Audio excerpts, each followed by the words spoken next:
제로, 정보 제로, 그야말로 취업 준비. 제로인 취준생을 위한 취업 정보쇼 취업을 부탁해. 안녕하세요. 안녕하세요. 네, 안녕하세요.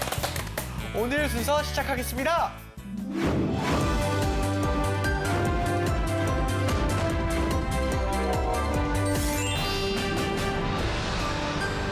단톡방 스트레스 뉴스 톡입니다. 네, 오늘도 굿모닝 SNS 기상 퀴즈를 하는 단톡방 친구들과 함께 진행해 볼게요.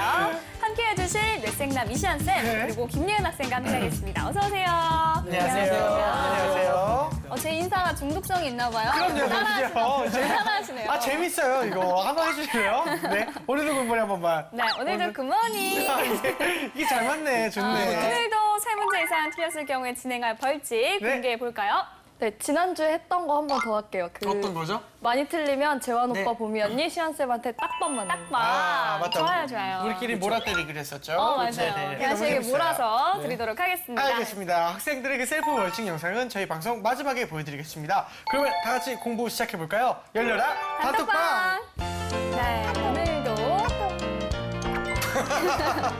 아, 스터디를 여러 개 알고 있구나, 이 친구는. 네. 아, 자, 여은 씨의 네. 단톡방이 열렸습니다. 스터디를 여러 개 하네. 네, 자 그러면 톡방 퀴즈 규칙부터 알려드릴게요. 네. 문제가 나간 이후 5초 이내에 대답해 주시면 되고요. 모르겠다 싶으면 저희 MC 찬스 쓰셔도 좋습니다. 자 그리고 시아쌤 힌트 조금만 주세요. 네. 자 문제 풀어볼게요. 땡땡땡이란 기른다는 뜻의 일본어 발음과 남성의 맨이 합쳐진 신조어 육아에 전념하려는 아빠를 의미합니다. 이것은 무엇일까요? 문제는 예전에 일본어 배울 때 네. 외웠던 단어 같은데 어떤 거예요? 모르겠어요. 근데 아, 모르겠어요. 힌트 없나요? 힌트요? 힌트요? 저도 한 번만 했어요. 아이코. 엄살? 이 정도면 정말 이 정도면 다 들어요. 큰 힌트예요, 되게. 어우, 다 들어있어요, 진짜. 그냥 너무 복잡하게 생각하지 말고 딱 네. 즉각적으로 딱 네. 그만. 자. 5초 카운트. 5초 카운트. 자. 알겠습니다. 네. 5초 카운트 모르겠어요. 주세요. 2, 육아맨? 네, 정답은 이쿠맨이었습니다. 아, 그래서 아이코예요? 네.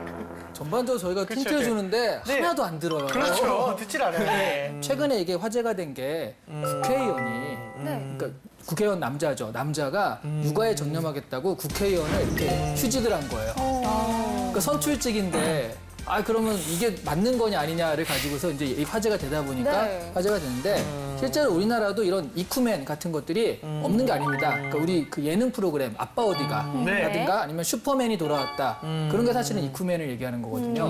그래서 육아에 전념하는 아빠라는 게 점점 좀 우리 사회 하나의 대세가 되고 있다. 네, 네. 알겠습니다. 계속해서 다음 문제 풀어볼게요. 스마트폰을 들여다보며 길을 걷는 사람들이 일컫는 말로 스마트폰과 좀비의 합성어입니다. 세상에 또. 스마트폰에 몰입해 주변 환경을 인지하지 못하고 걷기에 사고 위험도가 높아 각국에서 사회 문제로 불거지고 있습니다. 요새 이런 분들 정말 많아요. 정답은 황보미입니다. 맞습니다. 세 글자입니다. 스마트폰과 좀비의 합성어다라고 또 네. 나와 있거든요. 진짜 저거 잘 잘 섞으면은 합쳐보세요. 저거 잘 섞으면 스마트 좀비? 네. 세 글자. 세 글자라고 했는데 힌트를 무시하죠. 아무리 5초 카운트 들어갑니다. 주세요. 수좀비가 아니에요. 4, 3, 투좀비? 2, 1. 모르겠어요. 수좀비. 네, 정답은 스톰비였습니다. 예. 이게 이제 얼마 전에 우리나라에서 이런 사람이 하도 많아서 경고 표지판을 설치하겠다. 그게 나오면서 이제 얘기가 된 거거든요. 그래서 보면 강남역이나 홍대나 연대라든가 사람이 많이 다니는 곳에 이 스몸비들을 위한 표지판을 설치하는 그런 것들을 지금 법령을 하고 있어요. 외국에서는 그래서 봤는데 중국에서는 스마트폰을 가지고 이렇게 하면서 걸어가는 사람 전용 도로가 있어요. 일단 보미 씨한테 좋은 나라네요. 네, 알겠습니다. 알겠습니다. 자, 계속해서 다음 문제 풀어볼게요. 예. 부득이한 사정으로 아이를 키울 수 없게 된 부모가 아이를 두고 갈 수 있도록 마련된 상자입니다. 이건 진짜 많이 들어봤어요. 진짜 많이 네, 들어갔어요. 이거는 자, 그러면은 뭐 힌트 없이 바로 5초 5초 카운트 카운트, 들어갈게요. 5초 카운트 주세요. 5, 정답은 베이비박스. 베이비 박스. 베이비 박스. 베이비 박스. 정답입니다. 네. 네. 드디어.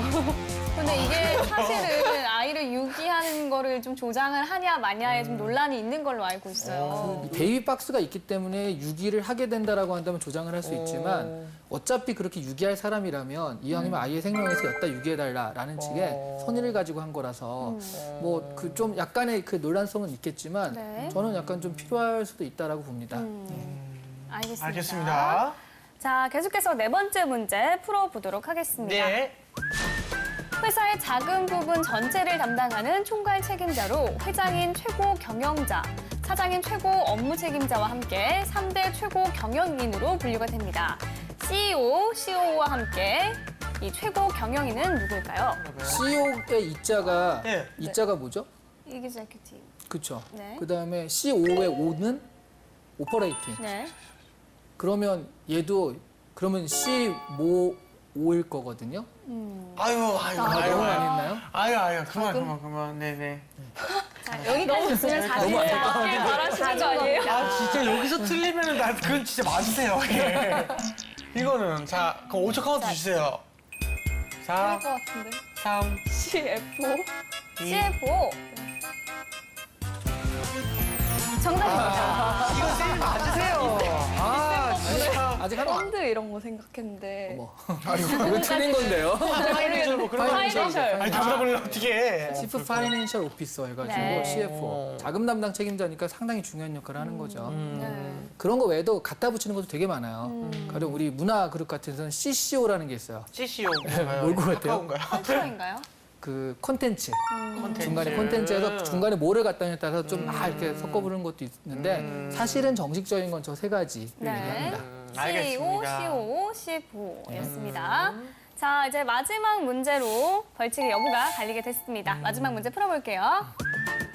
아, 이건 알 것 같아요. 중립, 공평, 자원을 3대 원칙과 정치, 종교, 경제적 권력으로부터의 자유라는 기치 아래 전쟁, 기아, 질병, 자연재해 등으로 고통받는 세계 각지 주민들을 보호하기 위해 설립한 국제 민간 의료 구호단체를 무엇이라고 할까요? 얼마 전에 그 송중기 나왔던 네. 드라마 네네. 태양의 후예잖아요. 태양의 후예. 제가 생각하기엔 맞나 봐요. 예. 아, 여기까지 그러면 안다는 얘기잖아요. 국경 없는 의사회? 아니요. 맞나 본데. 표정이 맞는 거 아니요. 같아요. 5초 카운트 들어가겠습니다. 와. 정답은 국경 없는 의사회입니다. 국경 없는 의사회. 정답입니다. 그 적십자랑 헷갈렸거든요. 결정적이네요. 지금 이쪽은 초상집 분위기가 살짝 감도는데요. 아, 진짜. 자, 이렇게 해서 오늘 톡방 퀴즈 풀어봤습니다. 예은 학생, 오늘 어땠나요? 아, 이 꿀밤이 뭐라고. 푸는데 진짜 떨리더라고요, 오늘. 아까 국정으로 의사하고 눈이 서로 맞췄거든요. 근데 저도 모르게. 아니요. 그게 너무 결정적이었어요. 정답을 말하는데. 재환 오빠 표정에서 딱 드러나는 거예요. 예, 어떡하지 진짜. 하는 게. 아니요. 나도 모르게 정답인데도 아니란 말을 하게 됐네요. 아, 네, 알겠습니다. 이쌤 어떻게 보셨어요? 아, 근데 오늘 문제는 조금 너무 그 퀄리티가 이런 수준이었던 것 같아요. 너무 이프맨 그런 거 사실 아는 사람 별로 없거든요. 네. 그럼 반대쪽엔 또 국경 없는 이사회 CF 이런 게 나와서 CF를 더듬거렸다는 것 자체가 좀 충격일 정도로 되게 쉬운 문제였는데 네. 좀 이게 난이도가 편차가 있었던 것 같아요. 네, 알겠습니다. 자, 이번엔 뉴스톡이 선정한 이슈 한번 같이 공부해볼까요?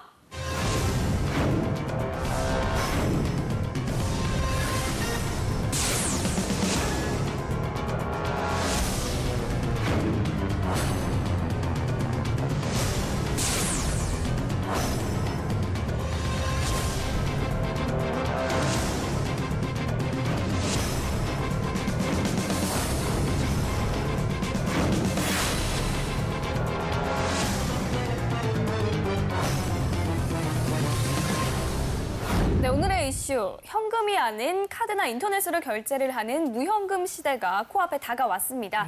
소비 예측과 기술의 발전으로 금융 시스템의 변화가 온 건데요. 우리는 어떻게 대응하면 좋을지 이야기 나눠보도록 하겠습니다. 네, 그 요즘은 카드만 들고 다녀도 거의 불편함이 없다고들 하지 않습니까? 근데 진짜 현금 없이 살 수 있을까? 네, 예은 학생은 혹시? 저는 일단 현금을 거의 안 쓰거든요. 뭐 교통카드부터 일단 다 신용카드로 되니까. 맞아요. 근데 예. 이게 좀 단점이 있는 것 같은 게 왜요, 일정 왜요? 금액 이상을 결제를 해야 되니까 그쵸. 뭘 하나 사면 하나를 더 사게 돼요, 계속해서. 그런 단점이 좀 있는 것 같아요. 그렇군요. 네. 맞아요. 이쌤 무현금 시대로 사는 게 정말 현금을 전혀 쓰지 않는다는 말인가요? 그러니까 아직까지는 이걸 완전한 무현금이라는 건 실제로 현금이 없으면 그 시골에 계시는 우리 할아버지 할머니들은 네. 이거 카드를 쓰기가 되게 힘들잖아요. 또 하나는 이게 신용이 없으신 좀 신용 불량자들 같은 경우가 네. 좀 있으신데 그러신 분들은 아예 하지 못하니까. 네. 그래서 사실 완전한 무현금 시대라는 건 좀 힘들 것 같긴 합니다. 하지만 그런 쪽으로 가고 있다라는 건 사실이죠. 네, 알겠습니다. 그러면 네. 이슈에 관한 뉴스 한번 살펴보도록 하겠습니다. 어떤 기사들이 있을까요? 네, 두 개의 기사가 있는데요. 먼저 첫 번째, 정말 요거는 와 정말 이래라고 저도 이 기사를 보고 깜짝 놀랐는데요. 네. 은행에서도 현금 구경하기 어려운 스웨덴이라는 기사입니다. 스웨덴에서는 세계 최초로 원래 현금을 발행한 나라인데 네. 근데 세계 최초로 현금 없는 국가가 될지도 모른다라고 하고 있거든요. 일상생활 관련된 거래에서는 이미 사실상 현금이 사라진 상태라고 합니다. 버스 같은 경우에는 아예 현금을 못 쓰도록 법제화가 되어 있대요. 그러니까 우리나라 치면 스마트 현금 버스 카드 있죠. 네. 그것만 쓸 수 있다라고 법으로 정해졌다는 얘기죠. 이 같은 스웨덴 은행의 무현금 사회를 주도한 것이 바로 시중은행으로 보인다라고 하고 있습니다. 네. 스웨덴 왜냐하면요, 스웨덴 은행들이 네. 무현금 사회를 새로운 수행 모델로 활용하고 있다라는 거죠. 여기 기사를 보시면 네. 일단 현금 보관, 현금 수납 직원, ATM 등에 투입되어 온 비용을 크게 줄일 수 있기 때문이고요. 또 은행 강도 같은 현금 관련 범죄도 원천 차단할 수가 있기 때문이고요. 또 더욱이 이게 제일 중요한 건데 고객들이 현금이 아니라 은행 계좌를 통해 결제하게 되니까 수수료 수입을 크게 낼 수가 있다고 해요. 그래서 은행들에서 좀 주도적으로 하고 있다고 합니다. 네. 근데 또 중요한 건 스웨덴이 무현금 사회로 변환된 또 다른 함의가 있다고 하는데요. 그 이유가 현재 마이너스 금리를 시행 중이기 때문이라고 합니다. 이게 뭐냐 하면 그러니까 시중은행이 중앙은행에 맡긴 돈에 대해서 그 이자를 받는 게 아니라 예? 오히려 마이너스 금리, 보관료를 내라고 하고 있어요. 그러니까 아니 그럼 보관료를 내면 아깝잖아요. 그러니까 그 돈을 써야 되잖아요. 여기다 네. 맡기지 않고. 그래서 그걸 가지고 그 돈을 맡겨놓으면 손해니까 나가서 대출을 하라라는 의미에서 지금 그 마이너스 금리 제도를 하고 있는데 바로 이런 것들 때문에 같이 무현금 사회와 같이 연동돼서 가고 있다고 합니다. 네. 알겠습니다. 굉장히 긴 기사를 간략하게 정리를 해주셨습니다. 네. 자, 두 번째 기사도 한번 살펴볼까요? 자, 두 번째 기사는 우리나라 역시 그런 스웨덴에 못지않다라는 기사인 것 같은데요. 인터넷 전문은행 성공 비법이 27개 법률 정비가 필요하다라고 하고 있습니다. 운종진 명지대 교수의 말을 좀 참고를 해보면 무현금 사회가 도래하면 지하경제 양성화, 도둑 유괴, 폭력 사건 감소, 화폐 발행 관리 비용 절감이 가능해질 것이라고 하는데 문제 뭐냐면 이런 걸 할 때 개인정보 누출, 중앙은행 통화정책 무력화 가능성이 우려되는 만큼 이해관계자들이 모여 다양한 가능성을 검토해서 무현금 사회 추진단 구성이 필요하다라고 하는데요. 왜냐하면 이게 결국 우리가 이 무현금 사회가 되려면 은행의 빅데이터가 중요해지거든요. 네. 그럼 대출을 한다든가 뭘 하든가 거래를 할 때. 그러니까 빅데이터를 활용해서 뭐를 할 때 이게 우리의 정보가 드러나게 돼요. 네. 이런 보호법이 좀 필요한데 우리나라 현재 개인정보보호법 등 27개 법률을 통해 빅데이터 유통을 금지하고 있다고 예. 하죠. 정부가 비식별화를 전제로 한 빅데이터 유통을 허용했다는 대안을 내놨지만 기술적으로 어렵다는 점을 고려할 때 개인정보보호법 취지를 살리고 빅데이터를 활성화시킬 수 있는 데이터 유통법을 제정해야 한다 주장한 것을 소개하면서 이 기사를 마치고 있습니다. 알겠습니다. 아, 이렇게 이 두 개의 기사를 정리를 해주셨는데요. 우리 예은 학생은 첫 번째 기사는 어떻게 봤나요? 저는 첫 번째 기사를 보면서 일단 무현금 시대라는 게 좀 놀라웠고 그래서 꼽아본 부분이 심지어 현금을 대체할 만한 강력하고 효율적인 결제 수단을 고객에게 제공한 것도 은행이다. 스웨덴의 시중은행이 그래서 모바일 결제 어플 스위시라는 거를 발명을 했다고 하는 부분에 진짜 놀랐는데요. 왜냐하면 일상에서 많은 부분이 어플리케이션으로 대체가 되고 있고 사실 돈 같은 것도 현금을 이체한다거나 이런 데 우리가 사용을 하고 있잖아요. 근데 아예 그 어플을 현금을 없애고 그걸 쓰게 하겠다. 네. 그게 먼 미래 얘기도 아니고 심지어 지금 하고 있다는 거에 대해서 너무 놀라워서 이 부분을 꼽아봤습니다. 네, 알겠습니다. 자, 그러면 기사를 한번 제대로 분석해 보도록 하겠습니다. 먼저 기사를 보면 마이너스 금리란 말이 자주 나와요. 구체적으로 어떤 건가요, 쌤? 그러니까 원래는 이 기사와 달리 마이너스 금리를 얘기할 때는 우리가 은행에 돈을 맡기면 대출 아니면 은행 이자를 주잖아요. 네. 근데 2에서 3%를 줄 수 있어요. 하지만 물가 상승률은 4%다. 라고 한다면 오히려 맡겨놓으면 불이익이잖아요. 그러니까 돈이 줄어드는 효과가 나잖아요. 네. 그런 걸 우리가 마이너스 금리 같다라고 하는데 실제로 마이너스 금리는 아니거든요. 지금 여기 스웨덴 은행은 진짜 마이너스 금리입니다. 돈을 맡아줄 테니 보관료를 내놔라라는 그런 개념이거든요. 아예. 와, 이 세상에 예. 이거 마이너스 금리가 무연금 시대를 하게 된 그 원인 중에 하나라고 했는데 이게 무연금 시대를 초래하게 된 원인은 어떤 게 있을까요? 네, 스웨덴이 현금 사회로 가고 있는데 네. 그 이유는 마이너스 금리 때문이다. 그게 사실은 얼핏 보면 잘 모르겠잖아요. 네. 그러니까 이런 거죠. 마이너스 금리라는 게 결국 내가 은행에 돈을 맡기면 네. 오히려 내 돈이 들어가요. 그러면 안 맡기는 게 낫지 않겠어요? 그렇죠. 아, 그래서 그렇죠. 현금을 찾아다가 방 안에 감춰놓는 거예요. 침대에 놓고 장롱 안에 놓고. 그럼 그렇게 되면 이게 돈이 안 돌잖아요. 그러니까 마이너스 금리라는 건 대출을 많이 해서 돈을 돌리려는 건데 오히려 꽁꽁 달하게 숨겨놓게 되니까 그런 방법이 뭐냐? 돈을 없애는 거예요.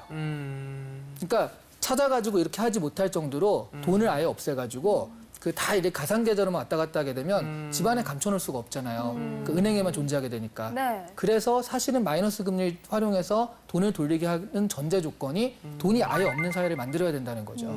그래서 이게 가치가 그 현금 없는 사회와 마이너스 금리가 같이 가는 개념이 된 겁니다. 아, 알겠습니다. 알겠습니다. 최근에 일본에서 마이너스 금리를 적용한다는 소식을 들었는데요. 그렇다면 우리나라도 머지않아서 마이너스 금리 무현금 사회가 좀 되지 않을까요? 네, 그 무연금이 정말 현금이 없다라기보다는 이렇게 네. 전자결제라든가 이런 게 많이 되는 사회를 얘기한다면 우리나라도 가능성이 아주 많죠. 여기 두 번째 기사에서도 60% 정도가 네. 어떤 기반이 갖춰져 있다라고 하는데 네. 중국에만 가도 보통 우리가 쓰는 비자나 마스터카드를 잘 안 쓰고 유니온페이라고 딱 그것만 써서 네네네. 잘 안 될 때가 많거든요. 네. 네. 그러니까 우리나라처럼 모든 카드를 아무리 조그만 데서 다 받아주는 데가 별로 없어요. 우리나라가 무연금 사회를 가기 위한 어떤 인프라는 잘 갖춰져 있다라고 볼 수 있다는 거죠. 네, 알겠습니다. 알겠습니다. 네, 그러면 이제 두 번째 기사도 한번 살펴볼게요. 어떻게 봤나요, 이현 학생? 네, 저는 두 번째 기사를 이쌤 설명을 들으면서 두 가지 단어가 눈에 좀 띄더라고요. 네네. 아까 계속 얘기했던 것처럼 무현금 사회라는 거랑 네. 그다음에 인터넷 전문 은행이라는 게 눈에 띄더라고요. 네. 앞으로 금융 시스템이 어떻게 변해갈지 딱 보여주는 단어인 것 같아서 네네. 네, 이 단어가 눈에 띄었습니다. 우리나라가 그 다른 나라에 비해서는 이제 금융의 변화가 좀 느는 이유로 이제 각종 규제를 좀 얘기를 많이 하는데요. 어떤 부분이 또 이제 문제가 될까요? 뭐 대표적으로는 지금 은산분리법을 얘기하고 있는데 네. 은산분리 개정안에 따르면 그러니까 이게 그 사실은 은행과 산업이 분리돼야 된다는 얘기거든요. 네. 그러니까 산업이 은행을 갖고 있으면 네. 말하자면 내가 그 시안 그 기업을 하고 있는데 시안은행을 만들었어요. 네. 그럼 사실 시안은행에 있는 돈은 내 돈은 아니잖아요. 고객들의 돈인데 우리 기업에 막 빌려주는 거예요. 싸게. 그러면 이게 고객에게 그 해를 끼치는 행위가 되니까 그래서 은행은 산업과는 좀 구분돼야 된다. 해서 10% 이상의 어떤 지분을 못 가지도록 딱 규정되어 있거든요. 근데 이런 것들이 나중에 보면 IT 업체가 카카오라든가 이런 IT 업체가 이런 걸 할 때 내 지분이 많아야지 투자를 해가지고 그 네. 앞으로 좀 퍽퍽 나가는 개선책도 내고 사업을 이끌어갈 텐데 그렇지 않다라고 한다면 한계가 있으니까 그래서 지금 대표적으로 얘기되는 게 10% 규정을 좀 철폐해야 된다. 이런 얘기들이 지금 얘기가 되고 있고요. 그런 여러 가지 규정들을 좀 그 개선하면은 그래도 이제 IT랑 결합되는 좋은 상품이 나오지 않을까 많은 기대를 하고 있는 중입니다. 네. 알겠습니다. 한국은행이 2020년까지 동전 없는 사회를 만들겠다고 하는데 동전을 넘어서 무현금 시대가 온다면 어떤 장단점들이 있을까요? 아, 글쎄 편해질 것 같긴 해요. 그러니까 지금 나중에 가면 제가 생각하기엔 카드도 필요 없고 핸드폰도 필요 없고 예. 핸드폰도요? 네, 눈만 대면은 찍하면 홍채 인식, 지문 등등.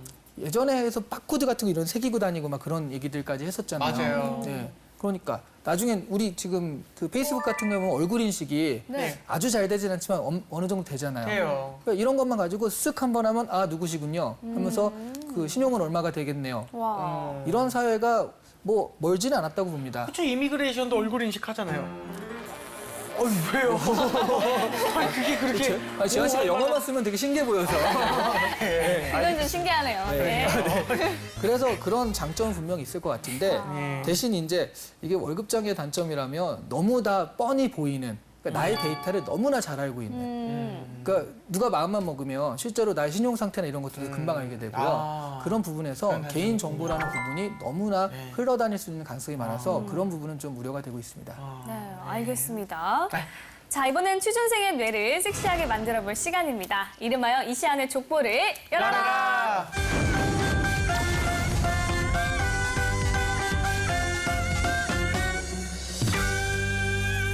오늘의 족보 열어주실까요? 네. 보겠습니다.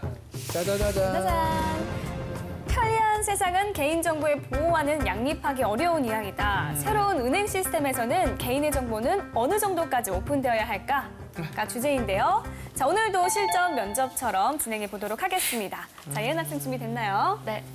우선은 기존의 은행 시스템에서도 개인 정보를 어느 정도는 공유를 오픈을 해왔고 그것처럼 뭐 기존 금융권 거래 경력 같은 공개는 기본적으로 오픈을 하되 다른 부분 빅데이터 공개 같은 부분은 선택적으로 동의한 사람에 한해서 제공할 수 있도록 해야 한다고 생각을 합니다.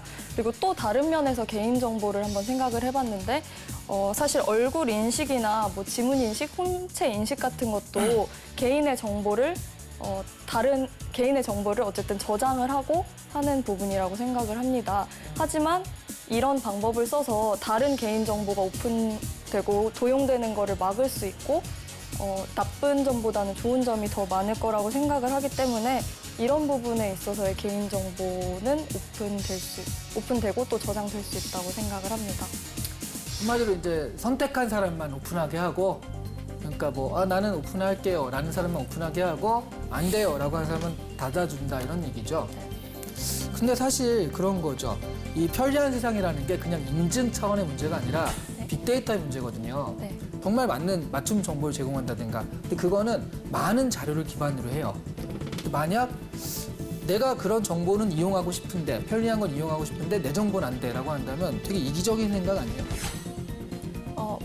그래서 이용하고 싶은 사람은 제공하는데 동의를 할 것이고 그게 아니다, 이용하지 않겠다라고 하는 사람들은 뭐 인터넷 은행이라던가 이용할 수 있는 편리한 부분을 덜 이용하게 되는 거기 때문에 자기의 선택에 따라 근데 말하자면 그 생각을 합니다. 빅데이터라는 그 어떤 산업적인 거 만들 때 그런 홍채인식 장치를 만들었어요. 네. 그럼 실제로 100만 명을 대상으로 해서 그 사람들이 다 써야지 그나마 그게 이득이 남고 기술이 발전하는데 10만 명만 한다라고 한다면 사실은 도입을 안 하죠. 그럼 뭐 그런 기술 발전이라든가 빅데이터를 활용한 첨단 기법들은 오히려 다른 나라한테 뒤지게 되고 그런 면에서는 되게 뭐랄까 그 우리나라 전체의 어떤 산업적인 발전은 좀 도외시한 되게 이기적인 생각이 아닐까 하는 거죠. 하지만 이 개인정보를 오픈하면서 이런 편리한 제공을 받고 싶은 사람들이 저는 훨씬 많을 거라고 생각을 했습니다. 주변에만 물어봐도 더 편리한 거를 이용할 수 있고 개인정보가 뭐 도용되고 나쁜데 이용되지만 않는다면 오픈하고 그 정보를 그 혜택을 이용받겠다라고 얘기를 한 사람들이 더 많았기 때문에 저는 데이터를 구축하는 데 있어서 큰 어려움은 없을 거라고 생각합니다. 근데 그런 전제라면 우리가 개인 정보를 할 때 꺼릴 게 없잖아요. 그런 게 도용되는 게 문제인 거 아니에요? 그럼에도 불구하고 반대를 하고 못 믿고 하는 사람들이 있기 때문에 그 사람들한테까지 굳이 다 오픈을 강요하기보다는 정말 싫다면 오픈하지 않도록 선택할 수 있는 여지를 주는 게 필요하다고 생각을 했습니다.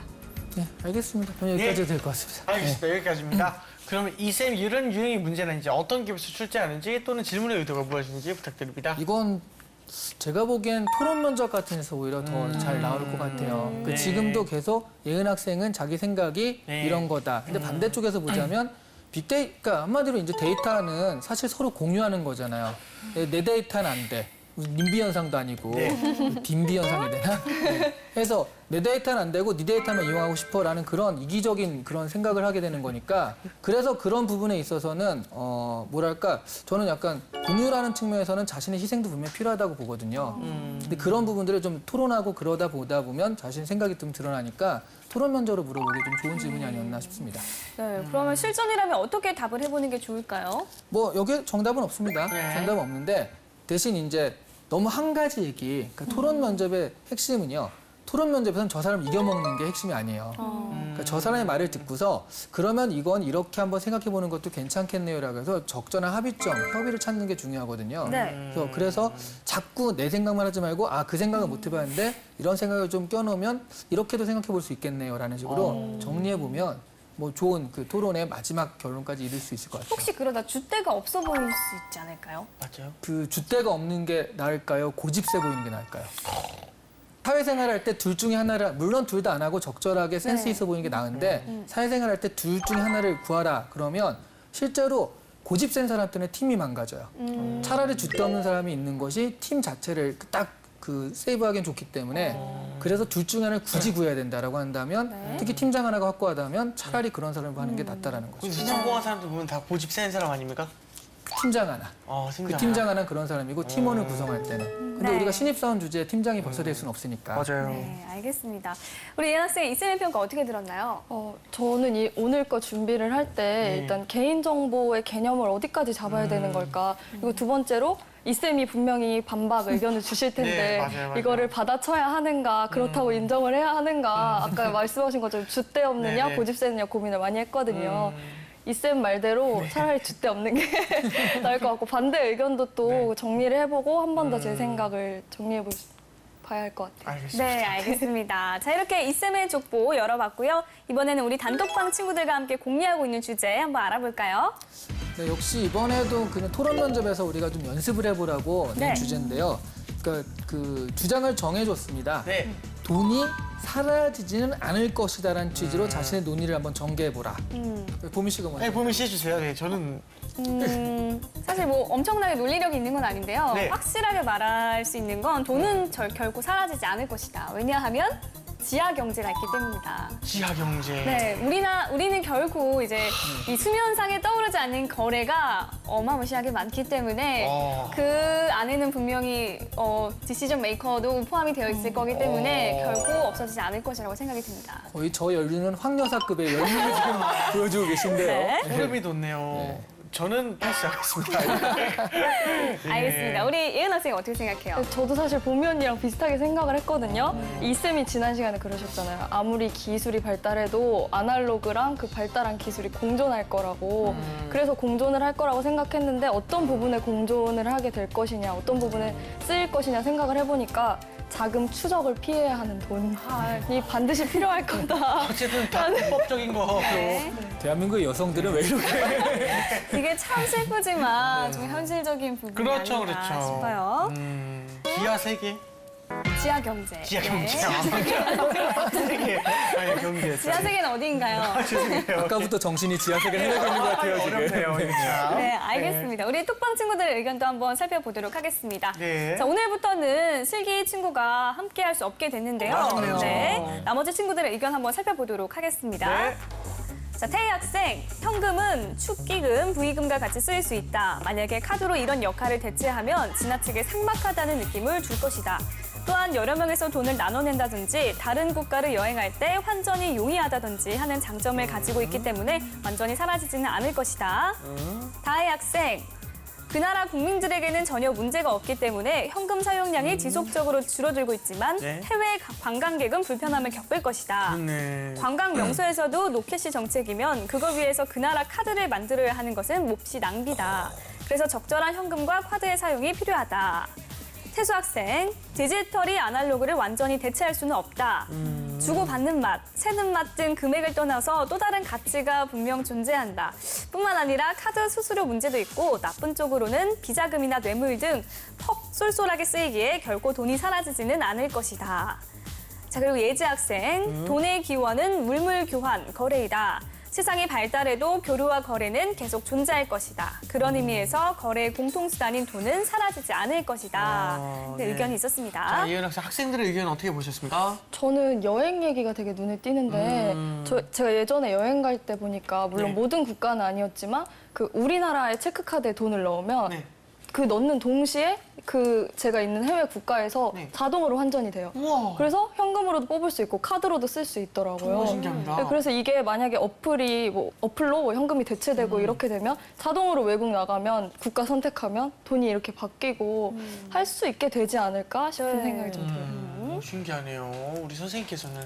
전 역시 태희 학생이나 다혜 학생 같은 경우는 지금 사실 예은 학생이 얘기한 대로 그런 식의 그 대책들 얼마든지 있거든요. 네네. 근데 차라리 태수 학생처럼 우리 이제 보미 아나운서 같은 그런 문제점을 지적한 태수 학생이 태수 학생이 전체적으로 보면 약간 이런 그 나쁜 쪽으로는 되게 천재적인 머리를 보여주고 있거든요. 그래서 이렇게 안 좋을 것이다, 이렇게 네거티브할 것이다는 되게 통찰력이 뛰어나요. 근데 이런 부분에서는 좀 동의하는 부분이 있다라는 거죠. 그래서 저는 태수 학생을 뽑도록 근데 이거 하겠습니다. 주고받는 맛, 채는 맛 등 또 다른 가지 이거 좀 웃기지 않아요? 맛을 읽다가 많이 웃었어요. 씨가 어떻게 알아 맛을?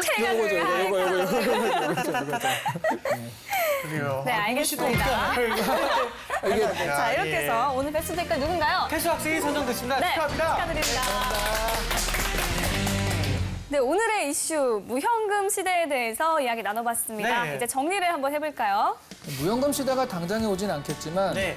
언젠간 올 시대다라고 보고 있고요. 네. 또한 그 상태에서 한국이 굉장히 좀 앞서 있는 상태라는 걸 알 수 있거든요. 네. 오히려 무연금 사회를 어떻게 대비하고 거기서 어떤 상품을 팔아서 또 어떤 것들을 우리가 가지고 나갈지는 한국이 좀 선도적일 수 있으니까 전 이런 것들을 잘 개발해서 오히려 상품화할 수 있다라고 네. 보거든요. 그래서 이런 부분들을 좀 잘 생각하고 먼저 해서 다른 나라에 우리 시스템을 좀 팔아먹는 그런 좀 계기가 됐으면 하는 생각이 드네요.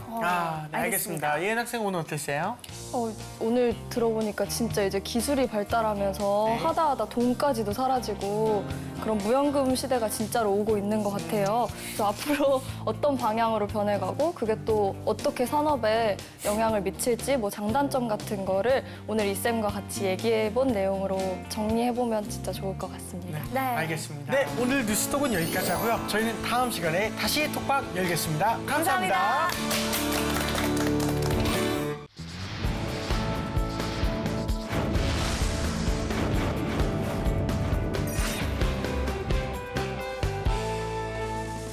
청년 실업률이 12% 선을 넘어서 역대 청년 일자리를 늘리겠다는 정책이 많았지만 취업난 대학 졸업식이 그대로였습니다. 있었던 달인데 참 안타까운 현실입니다.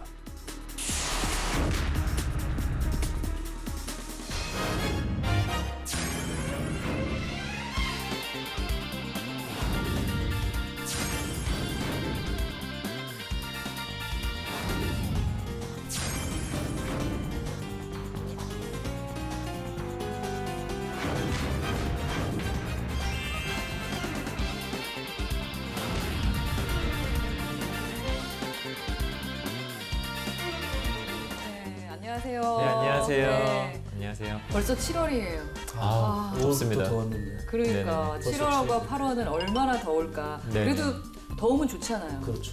저는 겨울이 좋아요. 아, 겨울이 좋으세요? 처음 뵀는데 너무나 자신 있게 자신의 그 의견을 말씀해 주시네요. 반갑습니다. 반갑습니다. 자기소개 한번 들어볼까요? 예, 저는 이제 현재 헤드헌터로 일하고 있고요. 와, 직업 관련 대표 팟캐스트 헤드헌터 윤정의 난잡한 이야기라는 그 방송을 2년째 진행하고 있어요. 그래서 이름이 뭐라고요? 난잡한 이야기인데 난잡해요? 어려울 난의 직업 잡이에요. 네이밍 잘했죠. 예, 정말 잘하셨다. 헤드헌터 윤정은 제 이름이니까 예. 난잡한 이야기. 그러니까 이게 성인 방송인 줄 아시는데 직업 방송이에요. 저도 깜짝 놀라서 그래서 한 거예요. 네이밍 다시 여쭤봤던 젊은 사람들이 거예요. 좀 눈에 확 띄게끔. 그러면은 헤드헌팅으로서 어떤 직업 설명을 계속 해주시는 건가 봐요. 그렇죠. 예전에 다른 팟캐스트들이 있었는데 지금 거의 없고요. 제가 직업 팟캐스트에서는 거의 원탑으로 지금 하고 있고 재밌습니다. 매주 이제 직업 가진 분들 모시고 방송하다 보니까 이 방송이랑도 취지가 많이 겹치는 것 같아요. 그렇죠. 다시 보기 하면서 저희 취준생들도 그 직업에 대해서 궁금해하면 네네. 직접 들어볼 수 있고 좋겠네요. 예, 괜찮습니다. 와, 진짜 훌륭한 인재가 네네네네. 오시니까 아유, 기쁩니다. 예. 저희 나름대로 별명이 다 있어요. 아, 별명이요? 네, 저는 좀 독한 언니 이런 별명이 있고 아, 그래요? 예, 학생회장의 별명이 네. 있는데 학생회장님 같이. 예, 혹시 평상시 별명 있으세요? 저는 슈퍼 커넥터라고 인맥이 넓다고 이렇게 인맥 때문에. 예, 다른 방송 작가분이 져주셨는데 네. 너무 길지 않나 싶긴 해요. 길기도 하고 다른 방송 작가분이 지워준 것 같은 건 저희 안 씁니다. 네. 아, 뭐 하나 추천해 주세요. 그렇죠. 우리 회장님께서 이제 추천 좀. 저는 처음에 좀 첫인상이 딱 봤었을 때 굉장히 좀 신뢰가 좀 가고 듬직해 보이는 느낌을 좀 받았거든요. 그래서 저는 좀 약간 캡틴의 이미지를 좀 약간 말하고 너무 싶습니다. 좋네요. 그래서 캡틴 약간 좋은데. 좀 캡틴 선배라고 좀 부르는 게 캡틴 어떨까? 선배. 캡틴 선배. 네, 그렇죠. 캡 학생들 선배. 입장에서. 캡 선배. 캡 선배. 캡 선배. 네네네. 와, 역시 회장님. 멋지십니다. 감사합니다. 네이밍을 잘하시네요. 예, 앞으로 캡 선배라고 캡 선배. 캡 선배로 한번 알겠습니다. 네, 부르도록 하겠습니다. 부르도록 하겠습니다. 번복하면 안 되십니다. 마음에 듭니다. 네. 그 빅데이터 분야에 좀 지원을 하고 싶어 하는데 저희 헤드헌팅에서도 요즘 각광받는 포지션이에요. 굉장히 많이 뽑아요. 어느 정도 규모가 있는 이제 기업들에서는 전부 다 빅데이터를 전부 다 활용하고 있다고 좀 보시면 되겠고요. 시중은행에서 사람들 좀 평가할 때 어떤 신용 정보를 좀 더 빅데이터를 활용해가지고 이 사람의 SNS 뭐 성향이라든지 자, 오늘 저희에게 의뢰를 하신 우리 취준생 이분께서는 IT 분야에 좀 도전을 좀 하고 싶어 하는 네. 것 같아요. 요새 또 뭐 관심이 근데 많은 분야는. 그 중에서도 빅데이터 한때 지금도 제일 뭐 유명하죠. 그렇죠. 제일 그렇죠, 핫하죠. 그렇죠. 그 빅데이터 분야에 좀 지원을 하고 싶어 하는데 그 부분을 먼저 좀 얘기를 좀 들어볼까 봐요. 네네, 회장님 맞아요. 설명 좀 부탁드립니다. 이제 빅데이터라고 하게 되면은 뭐 엄청나게 이제 많은 인터넷이나 이런 곳에 엄청난 자료들이 많이 있지 않습니까? 네. 이런 자료들을 이제 다시 분석을 하고 그것을 좀 유의미한 어떤 결과값으로 좀 만들어서 그것을 우리가 앞으로 뭐 회사가 앞으로 뭐 사람을 뭐 예를 들면 은행권에서 뭐 사람의 어떤 신용도를 평가한다든지 아니면 그런 데이터를 바탕으로 하여서 예를 들면 뭐 기업에서 어떤 마케팅으로 좀 활용한다든지 이런 부분에 좀 더 빅데이터라는 부분들이 많이 활용되어지고 있습니다. 그럼 예를 들면은 뭐 SNS 같은데 네네. 많은 이야기들이 돌아다니잖아요. 그렇지 않습니까? 그것을 데이터화해서 그걸 묶어가지고 예를 들어 우리가 타겟으로 하는 뭐 30대가 희망하는 단어 네. 뭐 그렇죠. 이런 것들을 찾아주는 거군요. 필요한 정보만 이제 빼내서. 그럼 사용하는 그거를 거죠. 뽑아내는 전문가가 빅데이터 전문가인가요? 그렇죠. 요즘 많이 들어보셨을 텐데 네네. 대용량 데이터를 수집 분석하고 저장을 해서 그 중에서 이제 아까 말씀하신 대로 실제로 필요한 정보를 쏙쏙 뽑아내서 이제 사용할 수 있게 하는 전문가를 이제 빅데이터 전문가라고 하는데 IT 직군 중에서는 이제 상위에 속하고 저희 헤드헌팅에서도 요즘 각광받는 포지션입니다. 굉장히 많이 뽑아요. 그렇구나. 그럼 어디서 일을 합니까? 빅데이터라고 해서 개발만 하는 게 아니에요. 네. 영업도 있고 컨설팅도 해줘야 되고 그다음에 빅데이터를 가지고. 플랫폼 개발자도 있고 그러니까 다양합니다. 빅데이터에서도. 그러면 그 자체가 꼭 이과생이 아니라 문과생도 같이 뭔가 빅데이터 조사하고 전문가가 될 수 있겠네요. 문과생도 뭐 장벽이 있는 건 아니지만 아무래도 컴퓨터를 다루는 거다 보니까 네네. 시스템을 만드는 쪽은 이제 통계학과라든지 아니면 이제 컴퓨터 공학을 전공했던 분들이 이제 많이 하시고 그런 것들을 이제 활용하는 이제 분야에서 뭐 마케팅 파트라든지 다양한 또 분야에서 또 문과 학생들의 역할도 분명히 있다고 생각될 수 있습니다. 다만 아직까지 빅데이터가 신문에 굉장히 많이 나오고 있고 현업에서는 지금 말씀해 주신 것처럼 굉장히 많이 활성화되어 있다고 얘기하는데 네. 막상 이제 그 학생들이 이제 빅데이터라는 것을 하려고 하게 되면 생각보다 갈 수 있는 데가 그렇게 많지는 않습니다. 맞아요. 아직까지는. 그렇죠. 네네네. 구체적으로 그럼 좀 말씀 좀 해주세요. 예를 들면 네. 공기관 아니면 어디가 있는 건가요? 근데 어느 정도 규모가 있는 이제 기업들에서는 전부 다 빅데이터를 전부 다 활용하고 있다고 좀 보시면 되겠고요. 뭐 예를 들어서 하나만 설명드리자면 뭐 정부 기관에서 뭐 서울시에서 만약 버스 노선을 정한다라고 했었을 때 버스 노선을 정할 때도 빅데이터를 활용할 수가 있습니다. 어떻게 활용하냐면은 그 시간대에 어떤 특정 심야 시간대에 사람들이 가장 통화량이 많은 곳을 조사를 해서 거기에 예를 든다면 어떤 정류장을 좀 만들어서 노선을 설계한다든지 이런 부분들이 빅데이터로서 지금 많이 활용되고 있는 부분이라고 볼 수 있습니다. 그렇다면 어떤 성향을 좀 갖고 있어야지 좀 도움이 될까요? 일단은 그 수학적 사고력이 일단 필수적이라고 생각합니다. 요즘에는 수학을 잘해야 돼 무조건. 그렇죠. 네. 어지럽죠. 어지럽네요. 수학하다 보면 이제 문제 풀다 보면 네. 여러 가지 방법, 도출하는 방법을 많이 알게 되잖아요. 네네. 그러니까 제일 필요한 건 수학적 사고력인 것 같습니다. 그럼 뭐 스펙도 좀 필요하겠네요. 아까 말했듯이 뭐 IT 쪽 아니 그 이과 쪽 아이들이 네. 조금 더 나을 것 근데 같다. 일단은 헤드헌터 입장에서 네. 경력직을 할 때는 다 직무 설명서가 오잖아요. 네, 그러니까 네, 어떤 업무를 했던 분을 찾는데 막상 신입 사원들은 경력이 없다 보니까 그렇죠. 애매한 것 같아요. 그렇죠. 그럼 학교 성적? 일단 기본적으로 보다 보면은 이제 통계학과를 가장 일단 우선시 할 수 있다고 볼 수 있겠고요. 아니면 맞아요. 뭐 컴퓨터공학과라든지 네. 일단은 보여줄 수 있는 게 그렇게 많지는 않습니다. 다만 자기소개서 상에서 어떤 자기가 나름대로 관련된 분야에서 좀 프로젝트를 좀 해봤다든지 아니면 관련돼서 그쵸 관련된 툴을 좀 잘 사용해봤던 경험들을 좀 더 많이 보여주는 것이 비교적 좀 유리하지 않을까. 다만 요즘 학교에서 많이 추천하는 것 중에 하나는 뭐냐면 빅데이터 전문가 과정이 있습니다. 약간 이제 국비라든지 이런 걸 했고 무료로 한 6개월에서 3개월 정도 과정이 있는데 좀 그런 것들 한 번 정도는 들어보는 게 좋지 않을까라고 생각되어요. 그러니까 회사 차원에서는 우선은 그쪽 경력이든 공부를 해갖고 와라는 거네요. 그렇죠. 그죠. 그냥 어느 아무 생각 정도는 없이 오지 그렇죠. 마라. 아무 생각 네. 없이 추세가 네. 신입 사원도 경력 사원 같은 사람을 뽑아요. 그러니까 특히 더 이건 힘든 더 거예요. 심한 거네요. 그렇죠. 그 핀테크라는 것도 있던데 핀테크가 뭡니까? 핀테크는 이제 간단하게 약자로 말하자면 이제 파이낸스하고 테크놀로지가 좀 합성된 핀테크라고 얘기하는데 보통 우리가 근데 핀테크라고 하게 되면 크게 제가 조사한 바에 한 4가지 정도 영역으로 나눠지는데 첫 번째 지급 결제에 관련된 부분들. 예를 들면 많이 아시는 뭐 카카오페이라든지 아니면 삼성페이라든지 이런 기술도 하나 이제 그 핀테크 기술이라고 볼 수 있겠고 그 다음에 금융 데이터 수집에 관련된 부분이 있고요. 그 다음에 그래서 이 빅데이터에 연결이 그렇죠, 되는 그렇죠, 거네요. 그렇죠. 그래서 그다음에 뭐 금융 소프트웨어, 그다음에 어떤 뭐 빅데이터 관련된 플랫폼 관련된 부분들 요 4가지 정도를 대체로 이제 핀테크의 영역으로 좀 보고 있습니다. 아, 그럼 빅데이터에 관심이 있는 친구들은 핀테크 쪽 일도 할 수 있다라는 결론이네요. 그럴 수 있죠. 연결되는데 그렇죠. 두 붙어 있는 번째 거죠. 아까 이제 말씀드린 핀테크 하다 보니까 요즘 네네. 앱들이 많이 나오잖아요. 간편결제, 뭐 카카오페이도 있고 토스라는 앱은 아예 지문 인식만 하면 바로 송금이 돼요. 그 상대방 계좌번호를 몰라도 되니까 뭐 n분의 1이라든지 동창회비 같은 거 자주 내잖아요. 저는 일주일에 한두 번은 꼭 씁니다.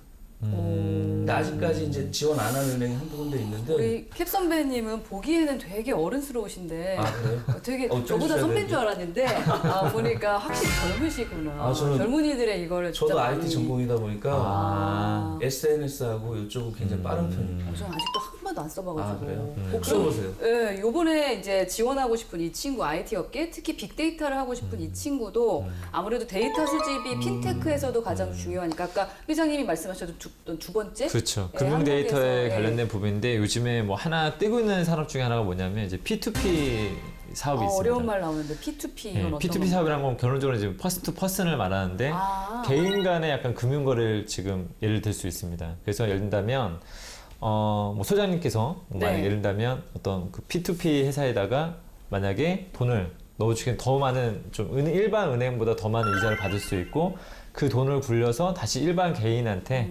다시 돈을 또 빌려줄 수 있는 그래서 중금리 한 7, 8% 정도? 네네네. 어머. 그러니까 왜냐면 이런 정보까지 은행에 얻어가거든요. 돈 넣어놔도 거의 마이너스 금리잖아요. 그쵸. 근데 거기는 은행에서 대출 못 받는 분들은 거기서 돈을 빌릴 수 있고 근데 저축은행이나 이런 데보다는 훨씬 싸고 그 다음에 내가 여유자금 있는 분은 1,000만 원 넣어놨다 그러면 한 달 몇만 원씩 나오니까 이제 그런 사업을 하는 데 있어 금융 데이터가 필요한데 그 금융 데이터가 바로 이제 빅데이터를 통해서 기존 시중은행에서 사람들 평가할 때 어떤 신용 정보를 좀 더 빅데이터를 활용해 가지고 이 사람 SNS 뭐 성향이라든지 이 사람의 어떤 뭐 과거의 어떤 뭐 인터넷상의 어떤 자료를 다 맞아요. 수집해서 일단은 실제로 그 신용 정보 기관에서 주는 그 신뢰도보다 실제로 그런 빅데이터를 활용한 금융 데이터를 활용해서 사람을 평가해주고 그로 인해 어떤 대출을 했을 때 손실이 훨씬 더 좀 적다라는 어떤 검증도 좀 되어 있는 상태입니다. 세상이 이렇게 바뀌는군요. 네네네. 많이 바뀌고 있어요. 네.